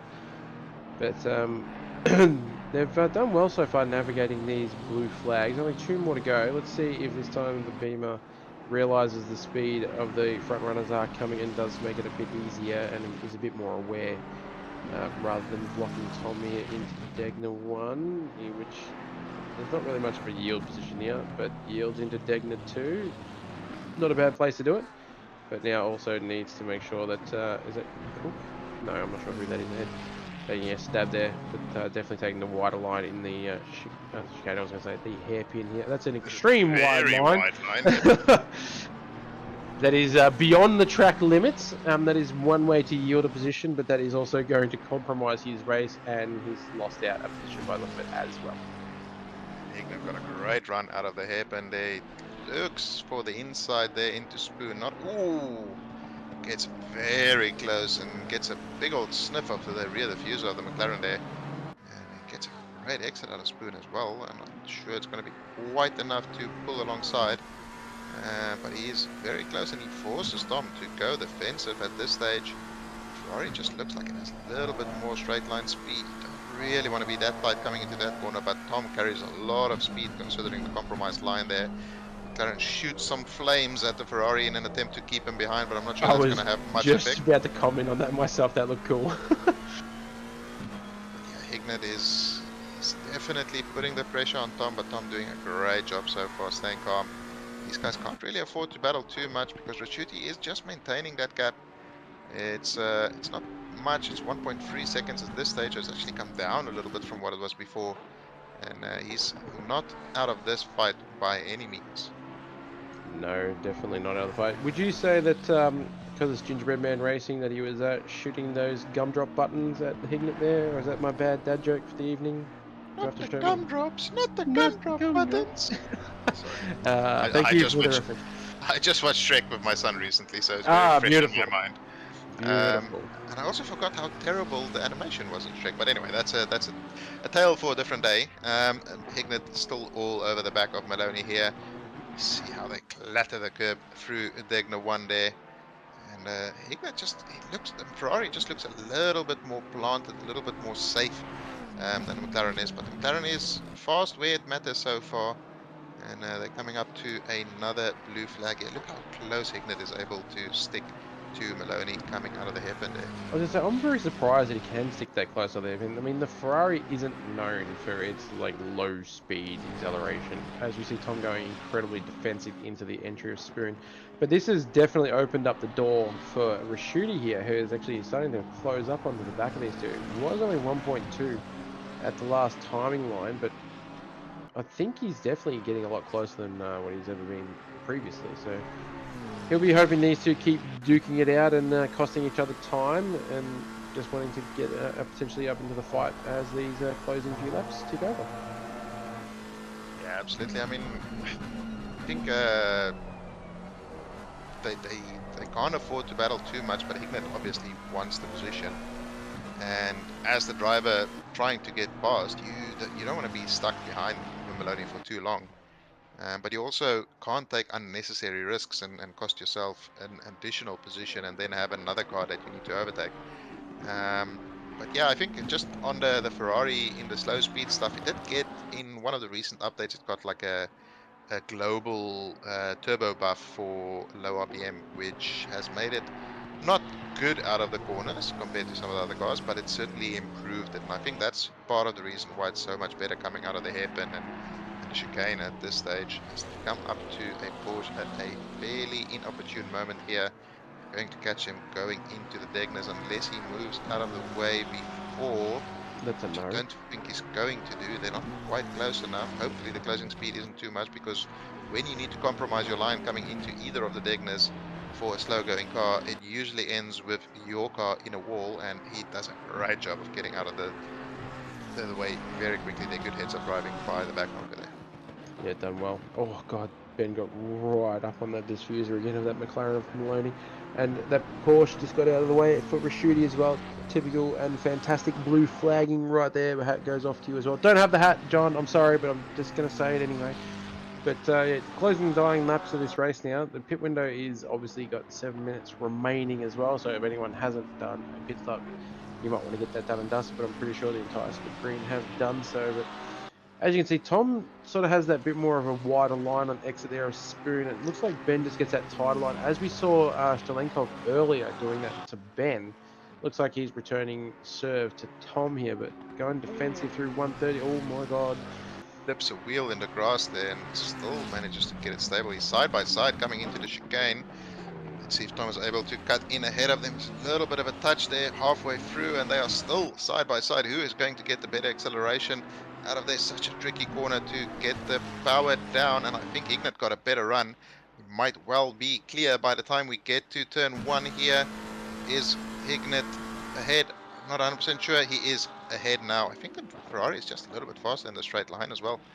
And Maloney loses position, and player 3 has entered the game. Raschuti is right behind them now. So he'll be hoping that Hignett will start pulling away and he can try and follow him away from Raschuti here, so he's not under too much pressure in terms of losing position. But we saw a question from John there. This is for the championship lead as well, and that is certainly correct. There's 28 points difference between these two drivers, with Maloney being the lead driver out of those two. So that's a crucial move for Hignett in terms of closing the gap towards the lead of the championship. Yeah, keep your eyes wide and peeled for this, because it's going to come down to the wire, I believe. But I highly doubt either of these drivers would have called that in for close contact. I mean, that just looked like good, hard, aggressive door-to-door racing. But yeah, it looked like Tom got a bit more squirmy on the exit through the Casio triangle there, which allowed Ben to get the power down easier in that Ferrari. And as you said, maybe that global buff that the Ferrari did get does help it in those sections. I mean, I haven't experienced it, so I'm talking on old knowledge at the moment, but Tom also could be a bit compromised now. Maybe he's because of the defensive battling for so long, he might have been a bit compromised with tyres at this stage as well. Not sure how good the tyres are in the McLaren. You would be the expert in that regard compared to myself. Yeah, it's not too bad on tires, and I mean it's only a 20-minute stint so far, so they'll be okay. And look at the Lamborghini closing speed coming down towards 130R. Will Ricciuti go up the inside? He doesn't. Pulls out of it at the last moment and has to compromise his exit a little bit there. But yeah, I think if Maloney was hoping that he was going to pull away from Ricciuti immediately, that hopes seem to have vanished pretty soon, and he is under pressure from Ricciuti now. But yeah, it was certainly there was a clear distinction in terms of what car was faster down the straight there between a McLaren and a Ferrari, and it looks as though the Lamborghini joins the Ferrari in that back of just having that top speed advantage. But yeah, I think Maloney got a little bit compromised exit of the chicane, and you could see he was on the tighter line, which is so much trickier than just following the natural sort of flow of the corner out towards the wide line. And he got that little bit of a wheel spin, and that allowed Hignett to get the move done. As you said, John confirming as well, nothing was called by either driver, just good, clean, hard, fair racing through a very tricky section of the track. Which you love to see, clearly. I mean, it's always a great spectacle to watch. But seeing the color. Whoa. Oh, Ricciuti decides I don't want to try and battle for P4 and takes a very compromised line out of the S's there, but into Degners. But hopefully everything is good. But as we have all done, I think as I've lost count the amount of times I've dipped a wheel on the exit of that last S coming towards the Degners and ended up almost in the wall. Did well to save the car nonetheless, but the Lambo just seems to have the legs on the straight, as we said. The same with the Ferrari. So maybe Tom's running a bit more wing. Maybe I'm not sure whether the BOP is a bit more adjusted to these two cars, but I know the Lamborghini is very good here. Like, I mean, when I drove it a season ago, it did feel real nice, very planted, very stable. Definitely not the speed at what these guys are doing because I'm not that good, but also Ricciuti gets a little bit of a squirm on exit there, but not too shabby. I'll be surprised if he doesn't tack back onto the back of that McLaren very shortly. I think he definitely should. Ricciuti is a very fast driver, and he's a very clean, fun driver to drive against as well. You can have some really good battles with him, respect is always shown on track. But yeah, it's just for the mention of the BOP, the Ferrari and the Lamborghini are well and truly in a class of their own. Basically, they're about 3 or 4 tenths quicker than the closest other car. If you just look at some of the sort of online leaderboards, and there's of course a lot of politics and nonsense that goes into that, but yeah, based on the sort of averages that you see, it is a couple of tenths quicker than a surprise third fastest car, which is the AMG, which actually used to be the fastest car around here ages ago. And like the fastest McLarens are about 7 to 8 tenths off of what the Lamborghinis and the Ferraris are capable of. But of course, that's at the very tippity top of the talent pool, which these drivers are just Not at far the off. they're at the tippity. They're not quite at the top. Yeah, the tippity, not the toppity. So there's a little bit of a difference, but you do still see that sort of differences come into play. A couple of tracks where it's a lot more obvious, and a couple of tracks where it's able to be mitigated just by driver talent. Yeah, and there is a hell of a lot of talent out on the field at the moment. Speaking of talent, I was just about to mention this, but Connor has decided that a 9-second gap to Strelenkov isn't enough, and I'm just going to extend it out to 11. So Connor definitely has the race speed versus the quali speed of our poles winner, technically, but then got the penalty. But yeah, Connor just out in a bit of a world of his own. Clear track ahead, more or less. Got a few blue flags every now and to deal with, but really, you can't say he's done a step wrong at all across the quali and the race so far. Absolutely, he's done brilliantly. It would have been interesting to see if Strelnikov could have gotten clear of Hignett on like lap 1, what the difference would have been, because I think the gap would have been significantly smaller.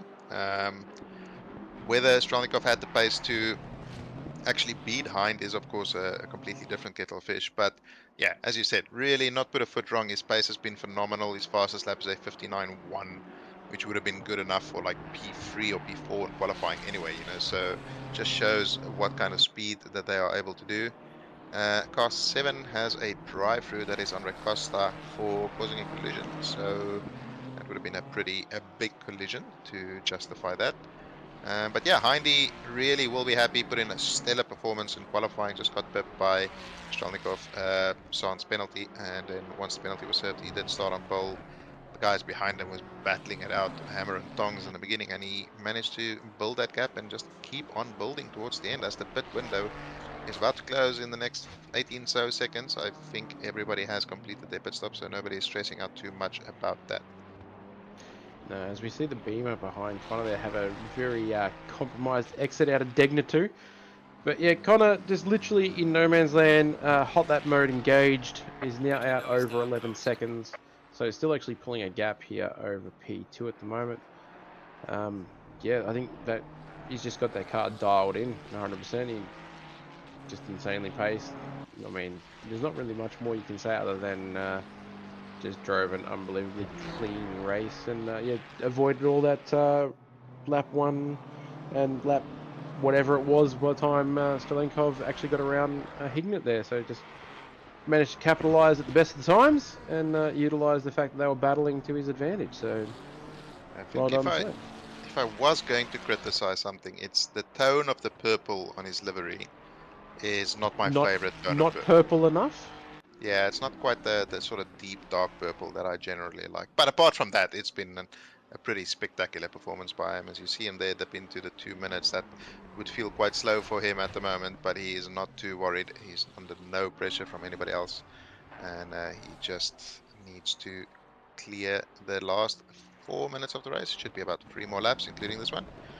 And Mini Simeon asking, can you pay a DT after the pit window closes? Yes, you can. It does not even have to be served in the pit window. And obviously you can also not serve it, and then if you're lucky enough to manage to not get, what is it, it's DQ'd if you don't serve it, if there's still a lap remaining, but if there is, you cross the line with the race finished and you still got it, I think it's what, it gets converted to 30 seconds if I'm not mistaken. But Yeah, you know, not really worth the risk really. Some of the tracks, I think it's a little bit different. I think it's Spa, it's like 40, isn't it? Or something like that. I can't remember anyway. Yeah, something like that. But that's because the pit transversal time there is about 7 years. Mini Simeon, we don't use swear words in chat, please. If you can just sort of censor that a little bit, that's a bit rude. But yeah, I do like Deep Purple. Anybody who's seen any of my in-game liveries that I normally design, they are generally purple. But yeah, Vintner, he's another one of those who's had a nice quiet day, even though he has enough fuel to do another race in the Lambo. He's been in a sort of little field of his own, not too bothered by drivers ahead, not too bothered by drivers behind, but he won't complain.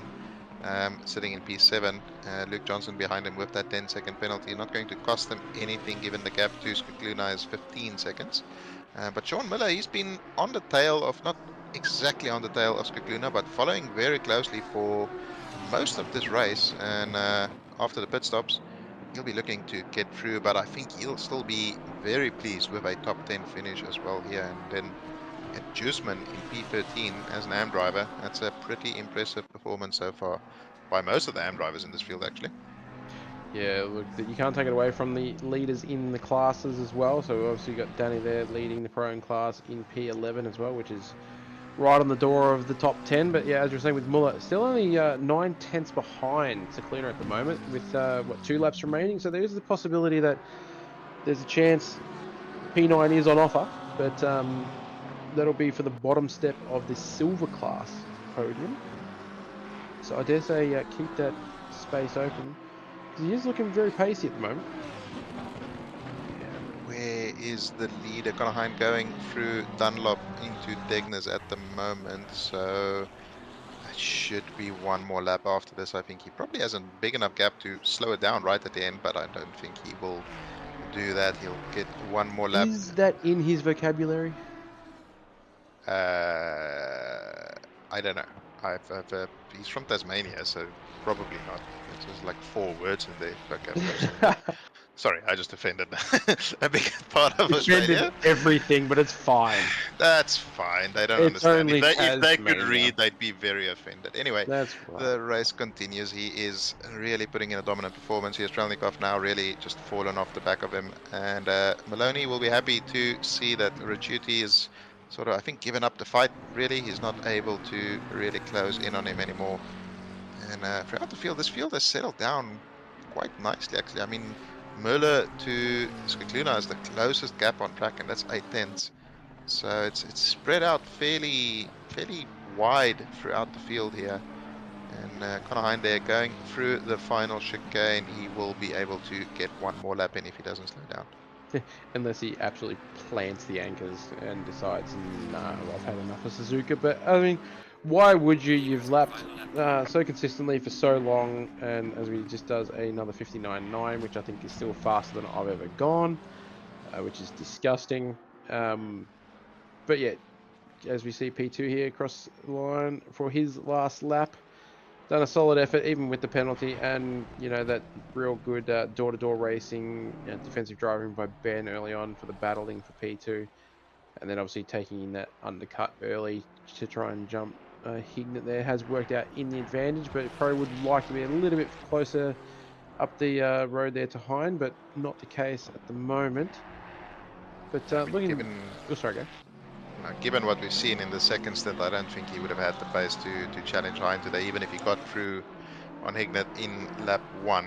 But yeah, here Miller still trying to make something. He's not really close enough to be able to attack. Whoa! Speaking of attack, somebody attacks a wall in the background there.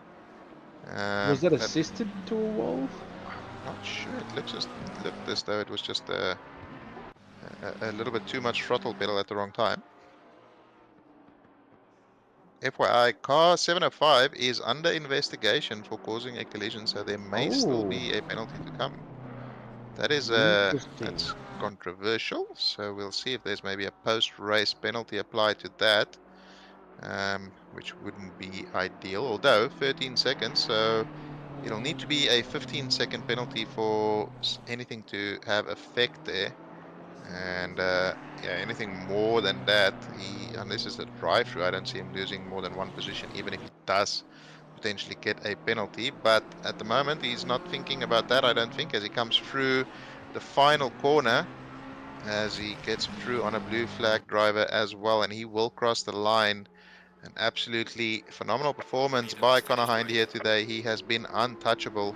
Finishes probably 13, 14 seconds ahead, as we get confirmation that the incident will be investigated post-race. And Strelnikov here, solid performance from him overall. Was involved in a good few battles there, and he had to fight for the second position. At the end of the day, he was able to get the overtake done on Benjamin Hignett, as we see Hignett here crossing the line in P3. Closely followed there by Tom Maloney, who's also closely followed by Richuti, and slightly less closely followed by Barker there in P6. And then Benjamin Wintener, we just saw him a couple of laps ago. Nice quiet race for him in P7. And then Luke Johnson there crossing the line in P8. Skikluna has managed to fend off Sean Miller in the closing stages of this race, and they will round out your top 10 finishes here for Split Green. Yeah, beautiful racing, and yeah, going to be interesting to find out what happens with that potential post-race pen. So at the moment, your provisional race winner is Connor Hind, Strelenkov P2, and Hignett P3 for overall there, which is basically your starting order of Split Green. But some incredible racing across the entire split there. There's lots of door-to-door stuff. The fact that you saw a couple, go side by side through the S's and that, which is very hard to do at the best of times.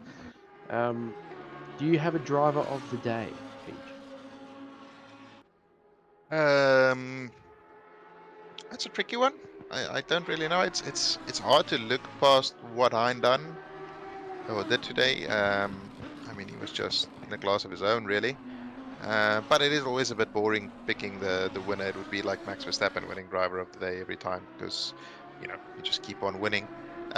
So just based on that, I'm gonna give it to maybe Richuti. Richuti has had a bit of a rough season. He hasn't always been able to get clean races in, and he's been involved in a couple of oopsie doopsies here and there, but he had a solid performance.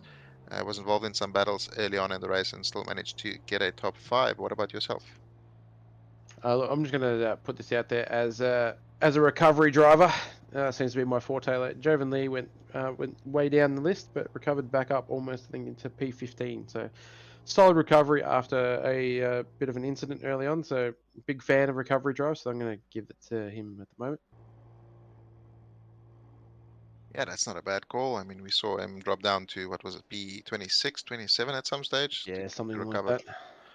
recover all the way to P15 as we see a Ferrari lockout on the podium there. Connor Hind, Dennis Strelnikov, Benjamin Hignett, your top three there. And we will get a view of the other classes fairly soon as we go. Wait, yep, As it's there we waiting go. for the session. Okay, and we will give you the final confirmed positions here for split green. And Here we go. there we go. So we do have Connor Heinz, Strelnikov, and Hignett as your top three pros. In the silver class, we have David Barker, Luke Johnson, and Daniel Skikluna. And then in the pro-ams, we have Alfan Dani, Brian Kong, and Nick Jones with a podium in the pro-am there. And on AM class, we have Ahmad Jusman, Gerlandi Haki, and Diego Greco rounding out the top three of the AM class. And that was a pretty spectacular day of racing, I would say. I'm happy. My needs have been satisfied in the racing standard for this evening, so I'm very grateful to see some quality driving. And obviously, if everyone is still keen, we still have the GT Cup coming up on Friday, if I'm not mistaken, because we're not on our little break as of yet. So the Sim Magic GT3 Cup kicks off again this Friday. And obviously, we've still got more racing to come tomorrow night with Split Red and Split Blue. And you're in Split Red tomorrow, so hopefully see you at the point end of the field. Yeah, I'm hoping that will be the case. And then, of course, we do have the EU and the North American splits as well, a couple of hours after split blue and red. And then, as you mentioned, Friday evening, it's round two of the finals of the Motorsport Australia Sim Magic GT3 Cup there. Some phenomenal racing last week. The pro final was one of the best races I've watched in very long time. One of the best overtakes I think we've ever seen in OOR by a very talented Dylan Tan. So really looking forward to see how that one is going to play out, especially in terms of the car choices. But yeah, that's it for now. Thank you very much for joining me, Mr. Noski. My pleasure. It's always good to jump in the box and have a bit of fun with everyone. And I hope everyone in chat enjoyed the coverage. And we will see you next time for Split Red and Blue.